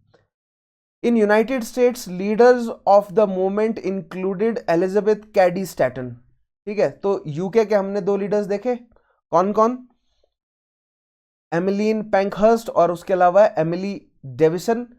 यूएस में एक ऐसी जो है वो फेमिनिस्ट या एक एक्टिविस्ट है, उनका नाम है Elizabeth Cady Stanton and Susan B Anthony, both of whom campaigned for the abolition of slavery prior to championing women's rights to vote, right. सो ये 2 महिलाओं का नाम ध्यान रखेंगे आप, एलिजाबेथ कैडी स्टैटन और सुजन बी एंथनी। तो इन्होंने क्या किया, इन्होंने धीरे धीरे वही प्रोटेस्ट किया, इन्होंने जो है वो मीटिंग्स करनी शुरू करी। इनका ये जो यूएस की जो मतलब एक्टिविस्ट हैं, इनके जो मेथड्स थे वो रिलेटिवली पीसफुल थे, उतने एग्रेसिव और वायलेंट नहीं थे जिस तरह यूके की जो फेमिनिस्ट एक्टिविस्ट है उनके मेथड्स थे। इन्होंने क्या किया, इन्होंने मीटिंग्स करनी शुरू करी और धीरे धीरे जो है वो मतलब अपने साथ सपोर्ट जो है वो डेवलप करना शुरू किया। पीसफुल प्रोटेस्ट किए शुरुआत में, लेकिन फिर धीरे धीरे वायलेंट हुए और फिर फाइनली जो है वो वुमेन राइट्स जीतने में ये भी कामयाब रहे। और वुमेन राइट क्या, द राइट टू वोट। तो the first phase of feminism है वो राइट टू वोट के लिए है, ठीक है। अब वर्ल्ड वॉर वन आता है। वर्ल्ड वॉर वन के दौरान देखिए क्या हुआ, a serious shortage of able bodied men occurred and women were required to take on many traditional male roles which led to a new view what a woman was capable of doing. विश्व युद्ध छिड़ा, मैंने आपको बताया world war छिड़ते ही ज्यादा से ज्यादा पुरुषों को ड्राफ्ट कर लिया गया। यानी कि 17-18 साल का अगर कोई भी पुरुष है और अगर वो हेल्दी है, लड़ने की क्षमता रखता है, तो उसको सेना में भर्ती कर दिया जाता। तो इससे हुआ क्या, महिलाओं की संख्या बढ़ गई, पुरुषों की घट गई। तो जितनी भी इंडस्ट्रीज हैं, यानी कि जहां पर भी पुरुष जो है वो डोमिनेंटली काम कर रहे हैं, वहां पर अब महिलाओं की संख्या जो है वो बढ़ने लगी। विश्व युद्ध चला 4-5 साल और जब खत्म हुआ तब महिलाओं ने कहा कि अब, और जब पुरुष वापस आए तो महिलाओं ने मना कर दिया कि हम अपने रोल्स नहीं छोड़ रहे, ठीक है। जब हमारी जरूरत थी तो आपने हमें खुलकर एक्सप्लॉइट किया, हमसे लेबर करवाया खुल के, ठीक है। और हमको जो है वो मतलब नेशनलिज्म की भावना में बांध के कि तुम देश की सेवा कर रही हो, हमसे बहुत तुमने मजदूरी करवा ली, बहुत तुमने खुद पैसा छाप लिया। और अब जब युद्ध खत्म हो गया और हमें 4-5 साल जो है वो आदत हो गई काम कर रही है और हमारी इकॉनमी पूरी की पूरी जो है वो इस मतलब काम करने पर ही जो है वो डिपेंडेंट हो गई है, तो हम अब नौकरियां नहीं छोड़ सकते। तो ऐसे में उन्होंने प्रोटेस्ट किया, उनका राइट था नौकरी करना, और उन्होंने कहा कि अगर हमारे पास वोटिंग राइट होगा, अगर हमारे पास वोटिंग राइट होगा तो हम इस तरह के कानून पास करवा सकेंगे कि महिलाओं के लिए भी जो है वो वर्क प्लेस में प्रोटेक्शन रहे, ठीक है। उनका जो है वो लेबर उनसे छीन ना लिया जाए, ठीक है। In Britain, the 1918 Representation of People's Act was passed, granting the vote to women over the age of 30 who owned houses, and in 1928 this was finally extended to all women over 18. So यहाँ पर देखिए जो first wave of feminism है उसकी जीत हुई Britain में। 1918 में जो रिप्रेजेंटेशन ऑफ पीपल्स एक्ट लाई है ब्रिटेन की पार्लियामेंट, उसमें यह कहा गया कि 30 वर्ष से ऊपर की महिलाएं और जिनके पास प्रॉपर्टी हो, घर हो जिनके नाम पर, ठीक है, यानी कि पूरी सोसाइटी का एक बहुत छोटा हिस्सा, क्योंकि ज्यादातर तो लेबर्स थे, ठीक है, उनके पास घर नहीं थे, वो तो स्लम्स में रह रहे थे। तो पूरी सोसाइटी का एक बहुत छोटा हिस्सा महिलाएं, जो अपर मिडिल क्लास की महिलाएं आप कह सकते हैं, उनके पास ही प्रॉपर्टीज थी। तो अपर मिडिल क्लास की महिलाओं को वोटिंग का राइट दिया गया, ठीक है। और जो कि 1928 में बढ़ाकर उम्र घटा दी गई, लेकिन कंडीशन ये रख दी गई कि उनके पास प्रॉपर्टी होनी चाहिए। क्योंकि देखिए पहले जब वोटिंग का राइट था, वोटिंग का राइट सभी पुरुषों का नहीं था। वोटिंग का राइट भी केवल उन्हीं पुरुषों को था जिनका सर्टेन जो है वो इकोनॉमिक बैकग्राउंड है, ठीक है। तो सर्टेन परसेंटेज ऑफ पहले पुरुष वोट कर पाते थे और अब केवल कुछ एक परसेंट अब वुमेन भी वोट कर सकते हैं। तो बाकी पूरी की पूरी पॉपुलेशन है, इनके पास वोटिंग राइट नहीं थे, यानी कि यूनिवर्सल अडल्ट फ्रेंचाइज नहीं था। इकोनॉमिक या पोजेशंस या प्रॉपर्टी के आधार पर जो है वो वोटिंग राइट दिया गया महिलाओं को, और पोजेशन या प्रॉपर्टी के आधार पर ही वोटिंग राइट पुरुषों को भी था। ये पूरी तरह जीत नहीं थी, लेकिन जीत की तरफ एक स्टेप था, ठीक है। आगे बढ़ते हैं। अब ऐसा ही यूनाइटेड स्टेट्स में हुआ, the first wave of feminism is considered to have ended with the passage of the 19th amendment to the United States Constitution in 1919, granting women the right to vote in all states, ठीक है। तो यहां पर UK को आ गया women voting का right और यहां पर यूएस को आ गया, ठीक है। सो इधर हमारी फर्स्ट वेव ऑफ फेमिनिज्म होती है खत्म। लेकिन न्यूजीलैंड में had been the first self governing country in the world to grant women the vote when in 1893 all women over the age of 21 were permitted to vote in the parliamentary elections। लेकिन UK और US की बात ना करते हुए अगर हम New Zealand की बात करें तो न्यूजीलैंड में 1893 में ही 21 साल से ऊपर की सभी महिलाओं को वोट करने का राइट दे दिया गया था, ठीक है। तो ये कुछ फैक्ट्स हैं, आपको पता होना चाहिए फेमिनिज्म को लेकर। आगे बढ़ते हैं। अब बात करते हैं सेकेंड वेव ऑफ फेमिनिज्म की कब आई और उनके इश्यूज क्या थे। सो हमने समझा ना, फर्स्ट वेव ऑफ फेमिनिज्म चाहते थे वोटिंग राइट, क्योंकि उनका मानना था कि अगर महिलाओं के पास वोटिंग राइट आ जाएंगे तो जितनी भी समाज की समस्याएं हैं महिलाएं जो है वो उस पर वोटिंग करवा के ऐसे कानून बनवा लेंगी, जितनी भी समाज की समस्याएं जो कि महिलाओं के लिए ऑपरेशन का कारण बनी हुई हैं उनके खिलाफ महिलाएं जो है वो लेजिस्लेशन करवा लेंगी अगर उनके पास वोटिंग राइट रहेगा तो। ठीक है, अब देखते हैं सेकंड वेव ऑफ फेमिनिज्म क्या है। Refers to a period of feminist activity from the mid 1960s through the late 1970s and is associated with the women's liberation movement and the struggle to end discrimination.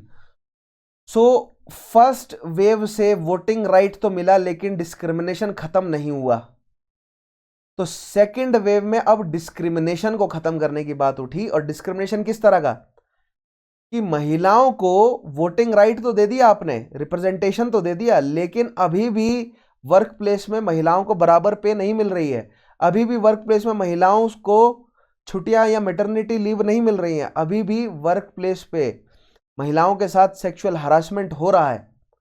ठीक है, या महिला होने की वजह से उनको इक्वल अपॉर्चुनिटीज नहीं मिल रही हैं, या अन्य कितनी भी तरीके की जो भी डिस्क्रिमिनेशंस हैं उन सभी डिस्क्रिमिनेशंस के खिलाफ जो है वो जो मोर्चा खोला फेमिनिस्ट ने, that is the second wave and it happened during the mid 1960s and up till 1970s जो है वो ये पूरा फेज सेकंड वेव का रहा।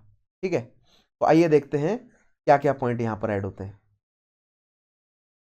तो second wave feminist saw cultural and political inequalities as inextricably linked and encouraged women to understand aspects of their personal lives as deeply politicized, the personal in political, as well as reflective of a sexist structure of power and stereotyping। तो ये एक statement मैं आपको समझाता हूं क्या बोल रही है। ठीक है, सो अब सेकेंड वेव में क्योंकि 1950s वर्ल्ड वॉर टू के बाद धीरे धीरे महिलाओं में ये जागृति उठने लगी कि महिलाएं केवल घर में हाउस होल्ड या हाउस वाइफ बनने के लिए नहीं है, हाउस होल्ड कीपिंग के लिए नहीं है, महिलाएं भी अपना करियर खुद चूज कर सकती हैं, महिलाएं भी पढ़ाई में आगे। ऐसा नहीं है कि पहले महिलाओं को पढ़ने की या करियर चूज करने की आजादी नहीं थी, लेकिन अब बड़े लेवल पर जो पहले अपर मिडिल क्लास को आजादी थी अब धीरे धीरे जो है वो लोअर मिडिल क्लास और जो सबाल्टरन है, जो बिल्कुल लेबर क्लास है, वहां की महिलाओं को भी जो है वो अब इन सभी इनइक्वालिटीज का, इन सभी ऑपरेशंस का पता चलने लगा। और सेकंड वेव ऑफ जो फेमिनिज्म है उसमें कल्चरल पॉलिटिकल इनइक्वालिटीज, ठीक है, कल्चरल और पॉलिटिकल इनइक्वालिटीज। कल्चर क्या, वर्क प्लेस का भी तो कल्चर ही है ना कि महिलाओं को नौकरी ना देना। तो इस तरह की जो इनइक्वालिटीज है इनके खिलाफ उन्होंने मोर्चा खोला और उन्होंने कहा, देखिए पॉइंट देखिएगा फिर से, cultural and political inequalities as inextricably linked and encouraged women to understand aspects of their personal lives as deeply politicized, the personal in political as well as reflective of sexist structure of power and stereotyping। ठीक है, अब ये sexism क्या होता है? Sexism का मतलब होता है, अगर मैं सिंपल तरीके से बोलूं तो जेंडर रोल्स, कि पुरुष ये काम करेंगे और महिलाएं ये काम करेंगी। ठीक है, कि शिकार करने का काम है तो केवल पुरुष कर सकते हैं, महिलाएं नहीं कर सकती। ठीक है, अगर सरकार चलाने का काम है केवल पुरुष कर सकते हैं, ड्राइविंग का काम केवल पुरुष कर सकते हैं। ठीक है, जेट उड़ाने का काम केवल पुरुष कर सकते हैं। सो इसको आप बोल सकते हैं कि ये जेंडर रोल्स या सेक्सिज्म की भावना है कि सर्टेन एक्टिविटी या सर्टेन जो है वो कोई जॉब जो है वो केवल पुरुष ही कर सकते हैं, महिलाएं नहीं कर सकती हैं। ठीक है, तो जो सेकेंड वेव ऑफ फेमिनिज्म है उन्होंने मतलब ये इस लेवल पर जो है वो इक्वालिटी में जोर डाला कि जितने भी रोल्स हैं सोसाइटी के, जो भी पॉलिटिकल सोशल इकोनॉमिकल एक्टिविटीज हैं, वहां पर महिलाओं को भी बराबर मौका और बराबरी मिले, क्योंकि महिलाएं जो हैं वो किसी भी तरीके से पुरुष से कम नहीं है। ठीक है, this new wave of feminist thought was initiated by seminal 1949 book Le Deuxième Sexe या the Second Sex by the French existentialist Simone de beauvoir। ठीक है, तो सिमोन दे beauvoir ने 1949 में किताब लिखी द सेकेंड सेक्स। इसका मतलब ये है कि जो महिलाएं हैं, मतलब इनका कहने का मतलब ये था कि जो महिलाएं हैं ना फीमेल्स जो है सोसाइटी में उनको सेकंड, मतलब सेकंड लेवल पर, यानी कि रैंक उनकी सेकंड है, ठीक है। फर्स्ट रैंक किसकी है सोसाइटी में? फर्स्ट रैंक है मेल्स की, ठीक है, और फीमेल्स की क्या है? सेकंड रैंक है। यानी कि अगर जॉब्स मिलेगी तो जॉब्स को पहले किसको मिलेगी? मेल्स को, ठीक है। कोई भी नई टेक्नोलॉजी आई उसको पहले कौन यूज करेगा? मेल। कोई भी नया नया कोई कुछ भी जो है वो इवेंट हो रहा है, उस पहली अपॉर्चुनिटी किसको मिलेगी? मेल को। तो ये उन्होंने को जो सिमोन दे बुवार है, उन्होंने एक ये फ्रेंच फेमिनिस्ट हैं, इन्होंने बताने की कोशिश करी कि महिलाएं जो हैं वो सेकंड नहीं है, महिलाएं बराबर है, ठीक है। महिलाएं जो है वो केवल घर चलाने के लिए नहीं बनी है, ठीक है। महिलाएं केवल पुरुषों को कंप्लीट करने के लिए नहीं बनी है। सेकंड सेक्स का मतलब ये है कि महिलाएं जो है वो एक्सेसरी हैं पुरुषों की, ठीक है। महिलाओं के जीवन का रोल ये है कि वो केवल, मतलब ऐसी धारणा थी, और इस धारणा को जो है वो, इस धारणा के विरोध में ये किताब लिखी गई है। धारणा ये थी कि महिलाएं पुरुषों को कंप्लीट करने के लिए बनी है, ठीक है। Behind every successful man there is a woman. ये जो आइडियोलॉजी और ये जो फ्रेज है ये बिल्कुल कतई गलत है। महिला जो है वो एक पुरुष की एक्सेसरी नहीं है, महिला केवल पुरुष को सपोर्ट करने के लिए नहीं बनी है, ठीक है। ऐसा किसने कहा? सिमोन दे beauvoir ने। और यहां से जो है वो धीरे धीरे सेकेंड वेव ऑफ फेमिनिज्म जो है वो डेवलप होता है। As an existentialist she accepted the precept that existence precedes essence, and that therefore one is not born a woman but becomes one. But her feminist existentialism in the second sex prescribes a moral revolution. तो जो उनकी किताब है the second sex, उसमें उन्होंने लिखा क्या? बिल्कुल बेसिक बात ये लिखी कि जो महिला है ना, और जो महिला का जो पूरा चरित्र है, जो भी कैरेक्टर है, जो भी उनकी ड्यूटीज है, वो सोसाइटी ने डिसाइड करी है और डेवलप करी है। दैट मीन्स एक व्यक्ति पैदा होता है, पर्सन पैदा होता है, ठीक है, और उस पर्सन को वुमेन बनाया जाता है सोसाइटी द्वारा। उसको सिखाया जाता है कि आपको कैसे रहना है, राइट। उसको बचपन में एक गुड़िया दे दी जाती है, जिस गुड़िया की वो साज सवर करती रहती है, ठीक है। उस गुड़िया को कपड़े पहनाती रहती है, उस गुड़िया को जो है वो किसी गुड्डे के साथ उसकी शादी कराती रहती है, राइट। तो दैट मीन्स बचपन से ही महिला को सिखाया जाता है कि तुम्हें सुंदर दिखना है, सुंदर कपड़े पहने हैं, और अंत में तुम्हारी शादी हो जाएगी, ठीक है। तो ये एक एग्जाम्पल दे रहा हूं मैं। तो ये जो पूरा का पूरा, मतलब बचपन से ये जो अपब्रिंगिंग है, ये महिला क्रिएट कर रही है। अदरवाइज इसको मतलब ये कह सकते हैं इस फ्रेज में कि एग्जिस्टेंस प्रोसीड्स एसेंस, ठीक है, कि एग्जिस्टेंस पहले था, वो व्यक्ति पैदा हुआ, लेकिन उसको महिला बनाया गया सोसाइटी ने, राइट। सो फीमेल थी, वैसे तो है क्या, वो होमो सेपियंस की फीमेल है, राइट, लेकिन सोसाइटी में वो वुमन बनेगी, राइट। वुमन जो है वो एक सोशल रूप है उस इंसान की, फीमेल का, राइट, जो कि ऐसा नहीं होना चाहिए। जैसा बनना चाहे वैसे वो अपने आप को डेवलप कर सकते हैं, ठीक है। She questioned philosophy's lack of understanding of the historical and the specific nature of women's oppression, ठीक है। सो जैसे कि मैं कह रहा हूं ना कि महिलाओं को एंशियंट टाइम से ही ऑप्रेस करते किया जा रहा है। तो जो मॉडर्न डे फिलॉसफीज डेवलप हुई, उन्होंने महिलाओं के उस एंशियंट ऑपरेशन को कंसीडर ही नहीं किया, ठीक है। सो अगर आप एंशियंट टाइम से ही महिलाओं का ऑपरेशन नहीं समझेंगे तो आप जड़ें जो है वो नहीं पकड़ सकेंगे। अगर आपके हाथ में जड़ें नहीं होंगी तो आप उसको, तो दैट मीन्स कहने का मतलब ये है कि जो ये 19th सेंचुरी में, 18th सेंचुरी में जितनी भी साइंसेस डेवलप हुई हैं, मैंने आपको शुरू में बोला था ना कि they are developed around the patriarchal mindset. तो उन्होंने ध्यान ही नहीं दिया कि महिलाएं ऑप्रेस्ड भी हैं। तो क्या ये उनकी गलती थी कि उन्होंने ध्यान ही नहीं दिया कि महिलाएं ऑप्रेस्ड हैं? ठीक है, क्यों? क्योंकि सोसाइटी डिजाइंड ही इसी तरह है। तो पुरुष को पता ही नहीं चलता कि वो एक तरह का जो है वो ऑपरेशन कर रहा है, ठीक है। उनके हिसाब से तो दिस इज नॉर्मल कि महिलाएं चूल्हा चौका करने के लिए ही बनी है। This is normal for them. They does not even know that they are oppressing women, ठीक है।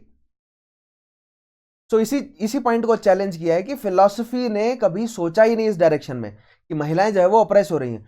उन्होंने ये मान के चले कि महिलाओं का ये रोल है, और फिर उसके अराउंड जो है वो बाकी सब थ्योरीज को डेवलप किया, ठीक है।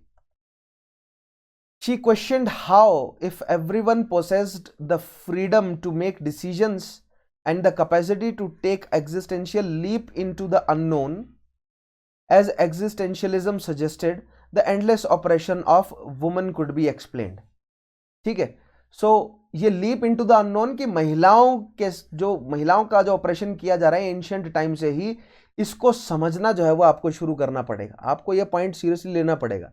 सभी फिलोसफर्स को, हर तरीके की ह्यूमन साइंस को डेवलप कर रहा है जो भी साइंटिस्ट, उनको महिला को जो है वो कंसीडर करके चलना ही पड़ेगा। ठीक है, did man choose to oppress women or was that freedom to choose actually illusionary especially for the women themselves? ठीक है, तो ये पॉइंट मैंने आपको बताया ना कि क्या पुरुष जानबूझकर महिलाओं को ऑप्रेस कर रहे हैं कि सिस्टम ही ऐसा चलता आ रहा है कि उनको उनके दिमाग में ये पॉइंट आ ही नहीं रहा कि वो महिलाओं को ऑप्रेस कर रहे हैं। अगर आ भी रहा है तो उसके लिए वो कुछ कर नहीं पा रहे, क्योंकि पूरा का पूरा पूरी सोसाइटी का इकोनॉमिक, सोशल, पॉलिटिकल सारा ऑर्डर जो है वो डिजाइंड ही उसी तरीके से है। ठीक है, Beauvoir argued that women have historically been considered as the other। मैंने बोला ना, उन्होंने कहा द सेकेंड सेक्स, किताब का टाइटल ही ये कहता है कि महिला जो है वो अदर है, सेकेंड है, दूसरी है, दूसरा जेंडर है, वो प्राइम जेंडर नहीं है। प्राइम जेंडर पुरुष है, मतलब उस समय की सोसाइटी ऐसे डिजाइन थी कि प्राइम जेंडर पुरुष है और महिला सेकेंड है। ठीक है, पुरुष जो है वो दुनिया में सारी महान काम करेंगे और महिलाएं केवल उनको जो है वो सपोर्ट देंगी, उनके लिए जो है वो एज एन ऑक्सिलरी की तरह काम करेंगी, एज एन एक्सेसरी की तरह काम करेंगी। As a deviation from the normal, as outsiders attempting to emulate the male normality, and that this attitude necessarily limited women's success. ठीक है, ये पॉइंट फिर से पढ़िए, देखिए। Beauvoir argued that women have historically been considered as the other। ये मैंने आपको समझाया कैसे, as a deviation from the normal। so अगर महिला को अदर कह दिया जाएगा, अगर महिला को कह दिया जाएगा कि वो नॉर्मल नहीं है, वो अलग है, तो वहीं पर ही समस्या खड़ी हो गई। अगर महिला को तुम अलग बोल दे रहे हो ना, जैसे कि आजकल जो है वो रेसिज्म का डिस्कशन चल रहा है, अगर आप ब्लैक्स को ब्लैक कहना बंद नहीं करेंगे तब तक रेसिज्म खत्म नहीं होगा। सभी इंसान बराबर हैं। अगर आप महिलाओं को महिला कहकर ये नहीं कहेंगे कि ओ ये व्यक्ति जो है वो कितना ऑप्रेस्ड है थ्रू आउट हिस्ट्री, अगर आप ये कहना बंद नहीं करेंगे, अगर आप as an individual, as an इंसान, एज अ होमो सेपियन आप उसे कंसीडर नहीं करेंगे, तब तक ये ऑपरेशन खत्म नहीं होगा। राइट, तो as a deviation from the normal, so महिलाओं को आउटसाइडर, नॉर्मल ना समझना, ठीक है, और नॉर्मेलिटी में ढालने की कोशिश करना है, क्योंकि अर्ली फेमिनिस्ट ये कोशिश कर रहे हैं कि महिलाओं को नॉर्मेलिटी में ढालें। ये एटीट्यूड जो है वो महिलाओं की प्रोग्रेशन में रुकावट है। महिलाएं अलग नहीं है, महिला होमो सेपियन का एक फीमेल है बेसिकली, लेकिन है तो वो इंडिविजुअली ना, एक व्यक्ति है। ठीक है, तो males and females are not different, though they are biologically different, लेकिन just because they are biologically different that doesn't mean कि ट्रेन नहीं किया जा सकता शरीर को। क्योंकि देखिए कई सारे लोग ना ये आर्ग्यूमेंट देते हैं कि मेल और फीमेल दोनों जो है वो बायोलॉजिकली डिफरेंट हैं, तो वो बराबर कैसे हो गए। चलो मान लिया बायोलॉजिकली डिफरेंट है, दोनों में अलग तरीके के हार्मोन्स दौड़ते हैं, अलग बिल्कुल डिफरेंट ब्लड केमिस्ट्री होती है, तो हो सकता है कि उनके थॉट प्रोसेस, सोचने का तरीका ऑब्वियसली अलग रहता हो, लेकिन इसका मतलब ये तो नहीं है ना कि वो स्किल सेट डेवलप नहीं कर सकते। है तो इंसान ही ना, है तो होमो सेपियन ही। स्किल्स डेवलप करने में कि हार्मोन्स आड़े थोड़ी आएंगे। ठीक है, हार्मोन्स को कंट्रोल करना भी तो कोई बड़ी बात नहीं है, वो भी तो किया जा सकता है। अगर हार्मोनल डिसफंक्शनिंग या हार्मोन्स में एबनॉर्मेलिटी महिलाओं में पाई जाती है, तो उसी तरह पुरुषों में भी पाई जाती है, जो कि कई लंबे समय तक जो है वो अवॉइड किया गया कि पुरुषों की ब्लड केमिस्ट्री तो बैलेंस रहती है, ऐसा नहीं है।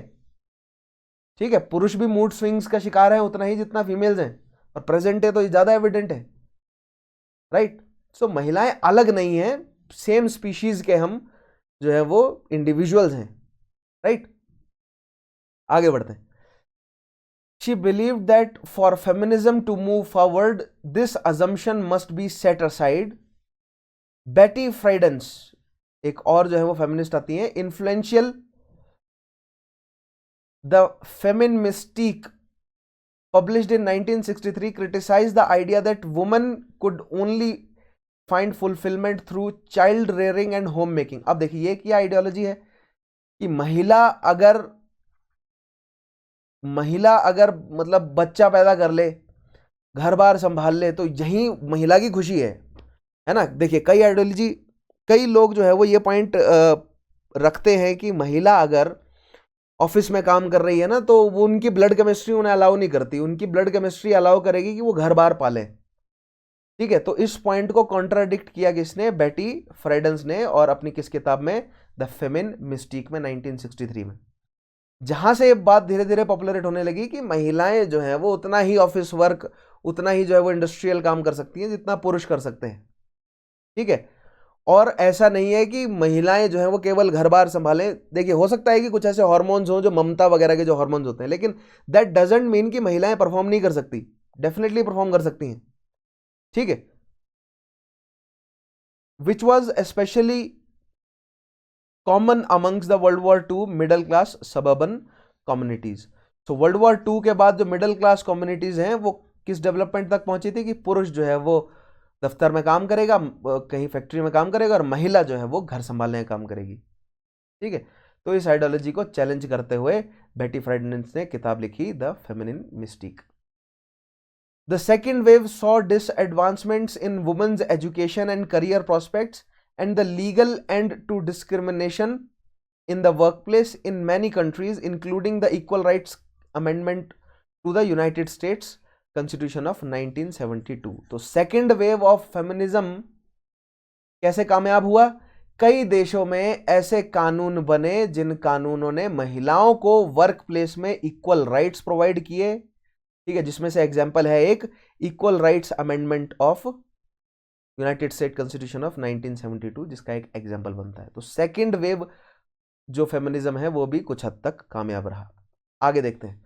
Many families saw the famous Roe versus Wade case of 1973 which effectively legalized abortion in the US as a significant victory। ठीक है, सो यूएस में ये एक टेक्सास जो स्टेट है यूएस की, वहां का केस है रो वर्सेस वेड। राइट, ये महिला है रो और वेड जो है वो अटर्नी है सरकारी। तो इनके बीच का जो केस है ये बहुत लंबा खींचा और फाइनली 1973 में वर्डिक्ट दिया गया कि अबॉर्शन जो है वो लीगलाइज किया जाए। तो ये भी एक यूएस में एक सेकेंड वेव फेमिनिज्म की एक जीत है। राइट, उसके बाद आता है third wave feminism. began in early 1990s arising as a response to the perceived failures of the second wave। तो थर्ड वेव फेमिनिज्म शुरू होता है सेकंड वेव के फेलियर के बाद, क्योंकि देखिए सेकंड वेव इसीलिए शुरू हुआ कि फर्स्ट वेव फेमिनिज्म है वो अचीव किया उन्होंने बहुत कुछ, लेकिन उस लेवल तक वो अचीव नहीं कर सके। केवल वोटिंग राइट्स मिलने से महिलाओं की सिचुएशन सुधरी नहीं। सेकंड वेव के बाद सेकेंड वेव फेमिनिज्म ने जितने जो है वो कानूनों में अमेंडमेंट्स लाने में वो मतलब कामयाब रहे, वो भी सफिशिएंट नहीं थे। ठीक है, and also as a response to backlash against some of the initiatives and movements created by the second wave. ठीक है, so that means 1950s 1960s की जो फेमिनिस्ट मतलब जो ऑथर्स हैं उन्होंने जो एक एम्पावर्ड वुमेन की जो धारणा पुट करी वो 1990s तक आते आते वुमेन एम्पावरमेंट नहीं पहुंची, यानी कि 1990s तक जो है वो वुमेन एक हाउसवाइफ का रोल ही निभाती रही। तो 1990s में आकर जो है वो अब महिलाओं ने बड़े लेवल पर क्या करना शुरू किया, घरों से बाहर निकलना शुरू किया। That is third wave of feminism. ठीक है, समझ रहे हैं आप? तो first wave feminism voting right, second wave एक आप मान सकते हैं ट्रांजिशनल है जिसमें जागरूक करने का जो है वो कोशिश मतलब काम किया। थर्ड वेव में महिलाएं फिर अपने हाउसवाइफ के रोल से बाहर निकलकर उन्होंने जो है वो मतलब एक वर्क फोर्स की तरह काम करना शुरू किया और अपना जो उनका एंटाइटल्ड हाउसवाइफ का जो रोल है उसको उन्होंने छोड़ना शुरू किया। ठीक है, it seeks to challenge what it deems the second wave's essentialist definitions of femininity which they argue overemphasize the experiences of upper middle class and white women. अब यहां पर एक और कॉन्फ्लिक्ट आता है। जो फर्स्ट वेव थी वो केवल जो रिच महिलाएं हैं उनको वोटिंग राइट दिलवा सकी, यानी जो लैंडेड जो मतलब ऐसे व्यक्ति हैं, ऐसी महिलाएं थी जिनके पास प्रॉपर्टी थी, केवल उन्हीं को वोटिंग राइट दिलवा सकी, यानी कि अपर middle class and in fact the जो अपर क्लास है, ठीक है, सोसाइटी की, उनको वोटिंग राइट मिला। सेकेंड वेव ऑफ फेमिनिज्म से ही केवल जो अपर मिडिल क्लास या जो अपर क्लास की श्वेत वर्ण की महिलाएं हैं, यानी वाइट महिलाएं, यानी कि केवल यूरोप में यूके, फ्रांस, जर्मनी, यहां पर उसका इंपैक्ट पड़ा, यूएस वगैरह में इंपैक्ट पड़ा। थर्ड वर्ल्ड कंट्रीज में, एशियाटिक कंट्रीज में, अफ्रीकन कंट्रीज में फर्स्ट और सेकेंड वेव ऑफ जो फेमिनिज्म है इसका इम्पैक्ट नहीं पड़ा। थर्ड वेव ऑफ फेमिनिज्म जो है वो अब भारत जैसी साउथ ईस्ट एशियन कंट्री में, जापान, चाइना, इन सब कंट्रीज में जो है वो अब थर्ड वेव ऑफ मतलब फेमिनिज्म जो है वो पहुंचा। और उन्होंने कहा कि जो फर्स्ट और सेकंड वेव ऑफ फेमिनिज्म के जो मुद्दे हैं वो केवल अपर मिडिल क्लास की वाइट महिलाओं की समस्याओं का जो है वो निवारण करते हैं। यानी कि अगर ईरान की महिलाएं, इराक की महिलाएं अगर संवाद करती हैं किसके साथ, अगर इराक की महिलाएं किसी यूएस की महिला के साथ संवाद करती हैं, तो यूएस की महिला कह रही है हमें वोटिंग राइट मिले, हमें ये राइट मिले, वो राइट मिले। महिलाएं, इराक की महिला कह रही हैं कि तुम्हें ये सब की पड़ी, हमें यहाँ पर जीने के लाले पड़े, हम पे पत्थर पड़ जाते हैं कभी भी, हमें कभी भी जिंदा जला दिया जाता है, तो हमारी समस्याएं तुमसे बड़ी हैं और तुम्हारी जो समस्याएं हैं वो लग्जरी वाली समस्याएं हैं। अगर हमें मतलब आप जो गोरी महिलाओं की जो समस्याएं हैं वो भारतीय महिलाओं से अलग हैं। भारतीय महिला जो है वो 1970s में आकर तो सती प्रथा से उन्हें मुक्ति मिली है। भारतीय महिलाओं की स्थिति आज भी बहुत बुरी है। तो भारतीय महिलाओं को डोमेस्टिक वायलेंस, दहेज प्रथा, बाल विवाह, इन समस्याओं से निजात मिले तो तब जाकर वो वाइट महिलाओं के बराबर ही जो है वो राइट्स की मांग करें, राइट। सो जो थर्ड वेव ऑफ फेमिनिज्म है, उन्होंने ये जो लोअर मिडिल क्लास और जो लोअर क्लास है, और खास तौर पे third world country such as India, यहां की महिलाओं में जागृति पैदा करनी शुरू करी। ठीक है, आगे देखिए। Third wave feminism has also sparked of debates between different feminists who believe that there are important differences between the sexes, and those who believe that there are no inherent differences between the sexes, and contend that gender roles are due to social conditioning. So third wave feminism में एक point तो ये कि जो non white जो women's हैं उनकी समस्याएं वाइट वुमेन से कहीं सघन है, कहीं जगन है, ठीक है। उनका निवारण करने के लिए एक अलग अप्रोच होनी चाहिए। और दूसरी चीज ये कि मेल और फीमेल, कुछ फेमिनिस्ट मानते हैं कि मेल और फीमेल कतई बराबर है, और कुछ कहते हैं कि जेंडर रोल्स होने चाहिए। तो ये डिबेट भी थर्ड वेव फेमिनिज्म में बढ़ी। उसके बाद आता है आपका मॉडर्न टाइम्स का फोर्थ वेव फेमिनिज्म, वो मैं आपको आगे आने वाले टॉपिक में समझाऊंगा। ठीक है, ये बहुत ज्यादा कैपिटलाइज हो चुका है। थर्ड वेव कम्युनिज्म भी कैपिटलाइज था, फोर्थ वेव कम्युनिज्म तो कैपिटलाइज हो चुका है और बिजनेस खुल गए कई सारे फेमिनिज्म के नाम के, और जो उसका एसेंस था वो लगभग खो चुका है। ठीक है, अब हम समझते हैं टाइप्स ऑफ फेमिनिज्म। सो किन टाइप्स में हम फेमिनिज्म को बांट सकते हैं। तो पहला देखिएगा, रेडिकल फेमिनिज्म क्या बोलता है। Radical feminism considers the capitalist hierarchy of society which it describes as sexiest and male based as the defining feature of women's oppression। ठीक है, यहां पर ऑपरेशन आएगा। सो रेडिकल फेमिनिज्म क्या बोलता है कि जो ये mercantile socialist, sorry not socialist लेकिन कैपिटलिस्ट इकोनॉमी है, इसने जो सिस्टम सारा, मतलब कि इकोनॉमी का सिस्टम जो है वो पुरुषों के हाथ में दे दिया है। इस वजह से जो है वो मॉडर्न टाइम्स में ऑपरेशन बढ़ा महिलाओं पे, क्योंकि अदरवाइज जो मिडिवल टाइम्स था वहां पर महिलाओं की स्थिति मजबूत थी। ठीक है, क्योंकि जहां पर कमजोर थी वहां पर सभी की कमजोर थी। अगर कोई सर्फ है तो वहां पर महिला और पुरुष सभी मजदूरी कर रहे हैं। ठीक है, लेकिन अगर कोई लॉर्ड है तो वहां पर महिला, यानी कि अगर कोई ड्यूक है तो उसकी डचेस को भी उतने जो है वो राइट्स हैं, अगर कोई किंग है तो क्वीन को भी इतने राइट्स हैं। तो जो फ्यूडल टाइम है वहां पर अगर हालात खराब हैं तो महिला पुरुष सब दोनों के ही खराब हैं, अगर हालात सही है तो महिला पुरुष दोनों के ही सही हैं। ठीक है, मतलब जिस लेवल का ऑपरेशन मॉडर्न टाइम्स में या कैपिटलिस्ट इकोनॉमी डेवलप होने के बाद या इंडस्ट्रियल इकोनॉमी डेवलप होने के बाद जिस लेवल का ऑपरेशन महिलाओं पर हुआ, ठीक है, वो थ्रू आउट हिस्ट्री जो है वो सबसे बड़े लेवल पर, वही कैरेक्टराइज करता है प्रेजेंट डे महिला के ऑपरेशन को, महिला के ऊपर किए जाने वाले ऑपरेशन को। ठीक है, most radical feminist see no alternative other than the total uprooting and reconstruction of society in order to overthrow patriarchy. जैसे मैंने कहा ना कि हिस्ट्री लिखी गई है पेट्रियार्कल माइंडसेट से, तो जो पूरा का पूरा सिस्टम ही, एकेडमिक्स का पूरा सिस्टम, इकोनॉमी का पूरा की पूरी सोसाइटी, पूरा का पूरा पॉलिटिकल ऑर्डर, सभी को ही आपको रूट से ही बदलना पड़ेगा। ठीक है, ऐसा कहते हैं कौन? Radical feminism, right. वो कहते हैं कि अगर आप सीरियस हैं चेंज लाने के लिए तो आपको जड़ से जो है वो मुद्दे को सुलझाना पड़ेगा। नेक्स्ट आता है सेपरेटिस्ट फेमिनिज्म। क्या कहते हैं? It is a form of feminism form of radical feminism. It is a form of excuse me, यहां पर क्या गलत लिख दिया मैंने? it is a form of radical feminism. So radical feminism का फॉर्म है separatist. That means total uprooting ये कह रहा है। रेडिकल फेमिनिज्म क्या कह रहा है कि टोटल अपरूटिंग कर दो सिस्टम की, ठीक है, जड़ से बदल दो सिस्टम पूरा ही। which argues that sexual disparities between men and women are unresolvable, that man cannot make positive contributions to the feminist movement, and that even well-intentioned men replicate patriarchal dynamics. तो separatist क्या बोलते हैं कि पहली बात तो हमें अपरूट करना है जड़ों से, ठीक है, पूरे के पूरे सिस्टम को। और दूसरी साइड ये कहते हैं कि मैन जो है ना वो कभी भी महिलाओं का भला नहीं कर सकता। और अगर कोई मैन जो है वो फेमिनिस्ट आइडियोलॉजी रख के अगर महिलाओं का उत्थान करना चाहता है तो वो भी एक एग्जांपल है पेट्रियार्कल डायनामिक्स का, कि महिलाओं का उत्थान भी आदमी करके दे रहा है, देखो, ठीक है। तो इस सेंस में उन्होंने कहा कि अगर महिलाओं का उत्थान भी आदमी करके देंगे तो ये तो पेट्रियार्की हुई ना, कि ये काम भी पुरुष ही कर रहे हैं, ठीक है। तो this is separatist feminism. Next देखते हैं सेक्स पॉजिटिव फेमिनिज्म क्या कहते हैं।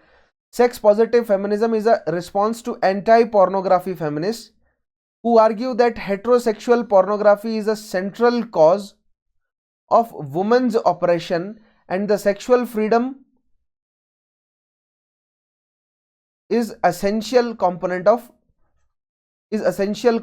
of women's freedom, ठीक है, और which may or may not involve women's right to participate in heterosexual pornography। तो ये काफी कंट्रोवर्शियल सा पॉइंट है, लेकिन समझाने की कोशिश करता हूं क्या मतलब है इस पॉइंट का, ठीक है।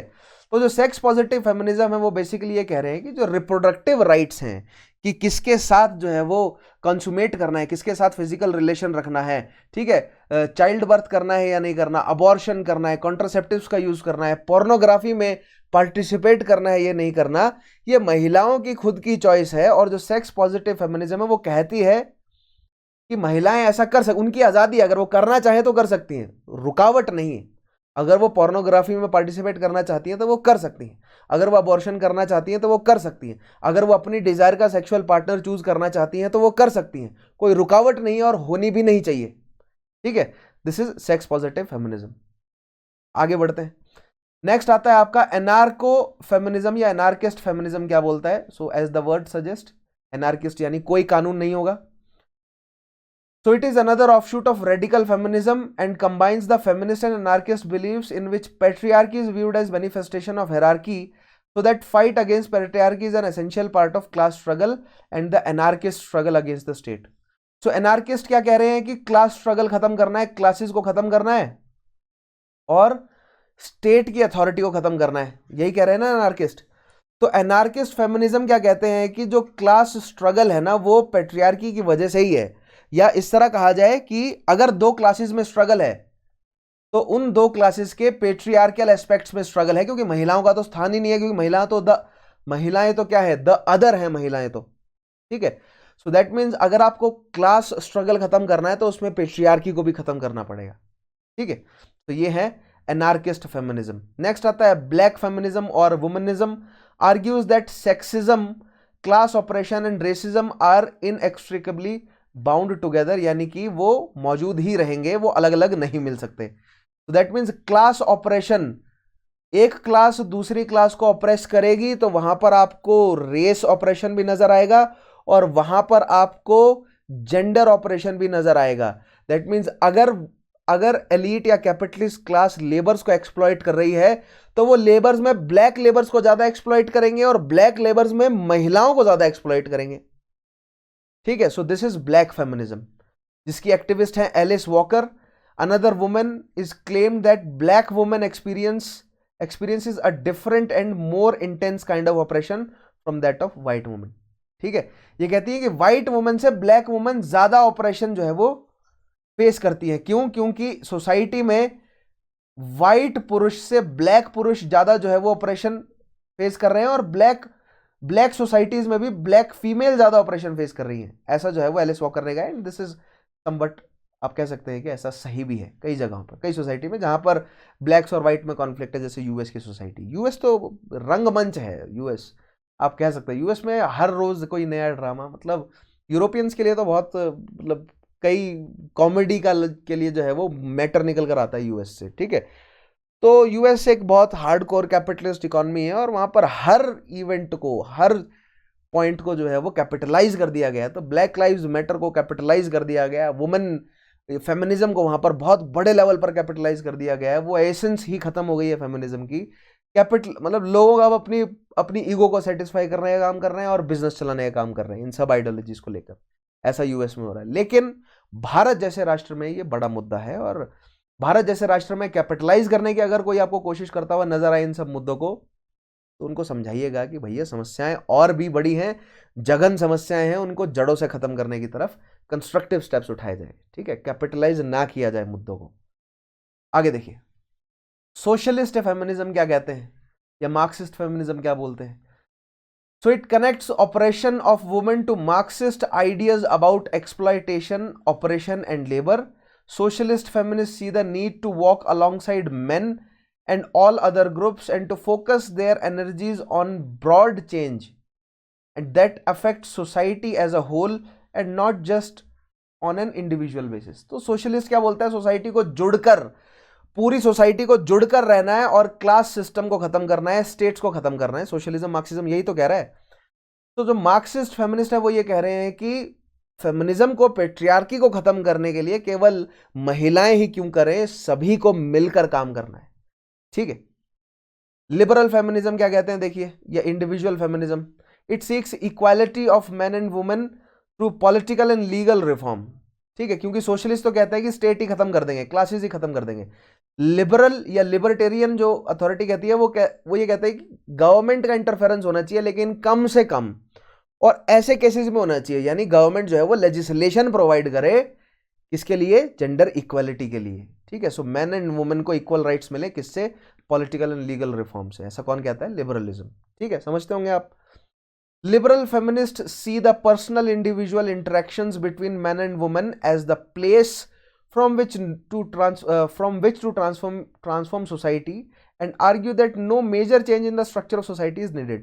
तो जिस तरह रेडिकल फेमिनिस्ट कहते हैं कि टोटल अपरूट ही कर दो, लिबरल्स कहते हैं कि महिलाओं और पुरुष को बिठाया जाए और उनके ग्रीवियंसेस सुने जाएं, और एक जो है वो बैलेंस्ड फैसला जो है वो सरकार करे इन सभी ग्रीवियंसेस को सुनकर, जो कि सोसाइटी के हर तबके को जो है वो फायदे में रखे। तो पूरा का पूरा सोसाइटी का सिस्टम चेंज नहीं, ना ही वो हो सकता है और ना ही करना चाहिए, क्योंकि वो डेवास्टेटिंग रहेगा। और वो एक ऐसा आइडिया है जो कि आप कह सकते हो ओवरटर्न विंडो है, वो एक्सट्रीम है, ठीक है। वैसा नहीं होगा तो एटलीस्ट लिबरल जो फैसले हैं वो तो लिए ही जा सकते हैं। तो ओवरटर्न विंडो किस तरह काम करती है कभी किसी और टॉपिक में आपको समझाऊंगा, ठीक है। अदरवाइज आप सर्च कीजिएगा ओवरटर्न विंडो कॉन्सेप्ट क्या होता है और किस तरह ओवरटर्न विंडो को यूज किया जाता है। तो जो रेडिकल फेमिनिज्म है वो ओवरटर्न विंडो को यूज कर रहा है ताकि एटलीस्ट लिबरल फेमिनिज्म तो काम करे, ठीक है। नेक्स्ट देखिएगा, फ्रेंच फेमिनिज्म क्या है। फ्रेंच फेमिनिज्म इसलिए क्योंकि कई फेमिनिस्ट जो हैं वो फ्रेंच है, कई influential feminist, right. It tends to be more philosophical and more literary than the more pragmatic anglophone. Anglophone यानी कि जो ब्रिटेन से निकल कर आए, जिन्होंने मतलब डायरेक्ट एक्शंस लिए, राइट। और ये जो फ्रेंच फेमिनिज्म है, इन्होंने किताबें वगैरह लिखी, उन किताबों के आधार पर कई जो है वो डायरेक्ट एक्शंस लिए गए, ठीक है। It is less concerned with immediate political doctrine and generally focus on theories of the body. The 1949 treatise The Second Sex by the French author and philosopher Simone de Beauvoir is a foundational tract of contemporary feminism in which she set out a feminist essentialism which prescribes a moral revolution and focuses on the concept of woman as the quintessential other, which de Beauvoir identifies as fundamental to women's operation. So French feminism basically क्या है, जो literary है, जो किताबों से निकल कर आया, जो बुकिश है, ठीक है। और बुक भी किसका जिक्र किया गया, मैंने आपको बताया था, सेकंड सेक्स, जो क्या कहती है कि महिलाएं जो है वो सेकंड है रैंक में जेंडर में, और थ्रू आउट इस किताब में उन्होंने एक्सप्लेन किया कि किस तरह महिलाओं को सेकंड सेक्स बना दिया गया है, कि उनका रोल केवल सोसाइटी में पुरुषों का सपोर्ट करने का है, जो कि ऐसा नहीं है। तो ये पूरे स्टेटमेंट में यही बात लिखी है, तो मैंने आपको समझाई। और इसके खिलाफ एक मोरल रेवोल्यूशन चाहिए, महिलाओं को घर घर जाकर यह बात जो है वो बताई जानी चाहिए और समझ आनी चाहिए कि वो लोग केवल अपने परिवार के पुरुषों का सपोर्ट करने के लिए बने। क्योंकि ये जो सेकंड सेक्स वाला जो फंडा है ना, ये भारत में आज भी बहुत बड़े लेवल पर प्रेवलेंट है। अगर आपकी उम्र मतलब अगर आप अपने मिड 20s में हैं, यानी कि अगर आप 90s में पैदा हुए थे, तो आप अपनी माताओं को देखिएगा। आपकी माताओं का पूरा जीवन गुजर गया पहले अपने घर वालों की, जब अपने घर मतलब अपने पिताजी के घर में थे तो अपने पिता, समझ रहे हैं, ये इसलिए कहा गया कि रेडिकल कह रहे हैं कि टोटली अपरूट करें। क्योंकि मेरे जो स्टेटमेंट्स हैं पिता के घर में, मेरे स्टेटमेंट्स में देखिए, भले ही मेरी इंटेंशंस कितनी भी जेन्युइन हो फेमिनिज्म के लिए, लेकिन जो मेरी अपब्रिंगिंग हुई है और वहां पर जो मैंने पूरे टोटल फ्रेजेस यूज करे हैं वो है ही पेट्रियार्कल। तो अगर मैं, और मेरी गलती भी नहीं है क्योंकि सिस्टम ही वैसा है कि क्या कहकर बोलूंगा कि किसका घर था, यही तो बताया गया ना मैं कि पिता का घर है और पिता के घर के बाद पति के घर में आया।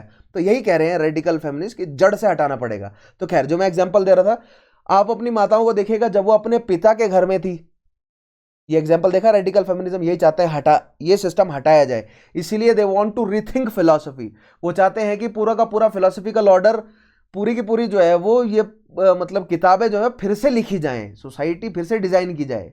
ठीक है, तो आपकी माताएं जो है वो अपने पिता के घर से पिता के घर में थी तो उनकी सेवा कर रहे थे, आपके पिताजी के घर में आए तो अब आपके पिताजी के परिवार की पूरे जीवन उन्होंने सेवा करी। आप ये देख सकते हैं। और इस बात से आप, अगर आप अपर मिडिल क्लास या अपर क्लास के मतलब रहने वाले हैं, तो हो सकता है कि आपकी परिवार की महिलाओं की जो स्थिति है वो 1990s तक सुधर गई हो। लेकिन अगर आप उस क्लास से बिलोंग करते हैं तो 1950s की महिलाओं की हालत देखिएगा अपने ही परिवार में, तो वो सेकंड सेक्स के तौर पे जो है वो उनको ट्रीट किया जाता था। और यही फंडामेंटल प्रॉब्लम है वुमेन्स के ऑपरेशन की, कि उनको सबॉर्डिनेट समझा जाता है पुरुष का।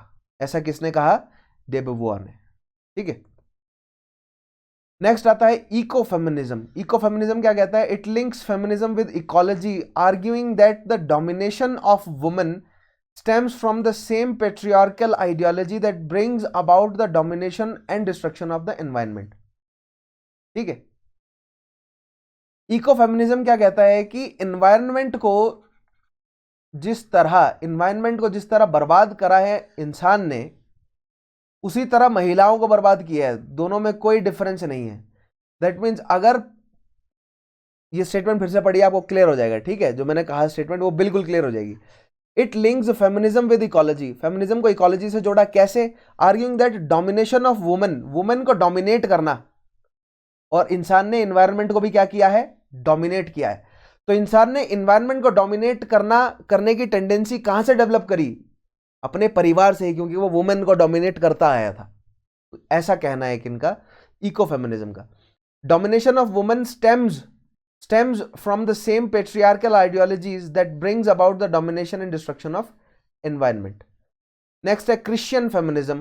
It is a branch of feminist theology which seeks to interpret and understand Christianity in light of equality of women and men, which has been largely ignored historically. तो जो क्रिश्चियन फेमिनिज्म है वो ये कहते हैं कि जो बाइबल है, बाइबल में वो ढूंढने की कोशिश कर रहे हैं कि बाइबल किस तरह जेंडर न्यूट्रल बनेगी। ठीक है, या अगर उसमें पुरुष और महिलाओं की बात की गई है तो कैसे वो जेंडर न्यूट्रल है, या मतलब कहने का मतलब कि क्रिश्चियनिटी को न्यूट्रलिटी की तरह, मतलब जेंडर न्यूट्रलिटी की तरह यूज करने की कोशिश, ताकि सोसाइटी में सुधार आ सके। सो दैट इज क्रिश्चियन फेमिनिज्म। ठीक है, नेक्स्ट आता है प्रो फेमिनिज्म। प्रो फेमिनिज्म क्या है? मैंने आपको बोला ना, सेपरेटिस्ट फेमिनिज्म क्या कह रहे हैं कि पुरुष जो है वो कभी भी महिलाओं की अपलिफ्टमेंट नहीं कर सकते, क्योंकि अगर वो करने की कोशिश भी करें तो वो पेट्रियार्कियल डायनामिक्स ही है। तो प्रो फेमिनिज्म क्या है कि वो फेमिनिज्म की मदद तो कर रहे हैं लेकिन उस घेरे से बाहर रहकर। ठीक है, it refers to support feminism without implying that the supporter is a member of feminist movement. Right, so अगर कोई व्यक्ति प्रो फेमिनिस्ट है या प्रो फेमिनिज्म परफॉर्म कर रहा है, दैट मीन्स वो अपने आप को फेमिनिस्ट नहीं कह रहा। वो फेमिनिस्ट नहीं है। क्यों नहीं है? क्योंकि वो समझता है कि अगर वो पुरुष है और अगर वो अपने आप को फेमिनिस्ट कह रहा है तो बेसिकली वो पेट्रियार्कल डायनेमिक्स को ही शो कर रहा है, this is separatist feminism, right. It usually used in reference to men who are actively supportive of feminism and of efforts to bringing about gender equality, right? So pro feminism मैंने आपको समझाई दिया क्या है। Alright, यहां पर आज हमारा सेशन होता है खत्म। सो आज हमने समझा कि फेमिनिज्म क्या है, फेमिनिज्म के इतिहास को समझा, फेमिनिज्म की टाइप्स को समझा और समस्याओं को समझने की कोशिश करी। आई होप आपको फेमिनिज्म समझ आया होगा। इसी टॉपिक को अगर आप क्लियर करना चाहते हैं ना, एक बार फिर से देखिएगा इस वीडियो को, राइट। अगर 2 बार देखनी पड़े तो कोशिश कीजिएगा, देखिएगा। और पिछले सेशंस नहीं देखे हैं so make sure you watch each and every session. Her session को आपको डीपली समझना है, उनमें जो मैंने सवाल पूछे उनके जवाब देने हैं। स्टडी आईक्यू के चैनल पर जाइए, वहां से आपको मेरी प्लेलिस्ट मिल जाएगी, या अगर आप सिंपली यूट्यूब के सर्च बार पर मेरा नाम लिखते हैं तो पिछले सेशंस को आप एक्सेस कर सकेंगे। Make sure you watch each and every session, वहीं से ही जो है वो आपके रूट्स निकल कर आएंगे, तभी आपके आंसर राइटिंग सुधरेगी, ठीक है। तो आज के सेशन को मैं यहाँ कंक्लूड करता हूँ। अगले सेशन में मिलेंगे आपसे, कोई एक नया टॉपिक लेकर आएंगे पॉलिटिकल फिलॉसफीज का। तब तक के लिए अपना ध्यान रखिएगा। Take care.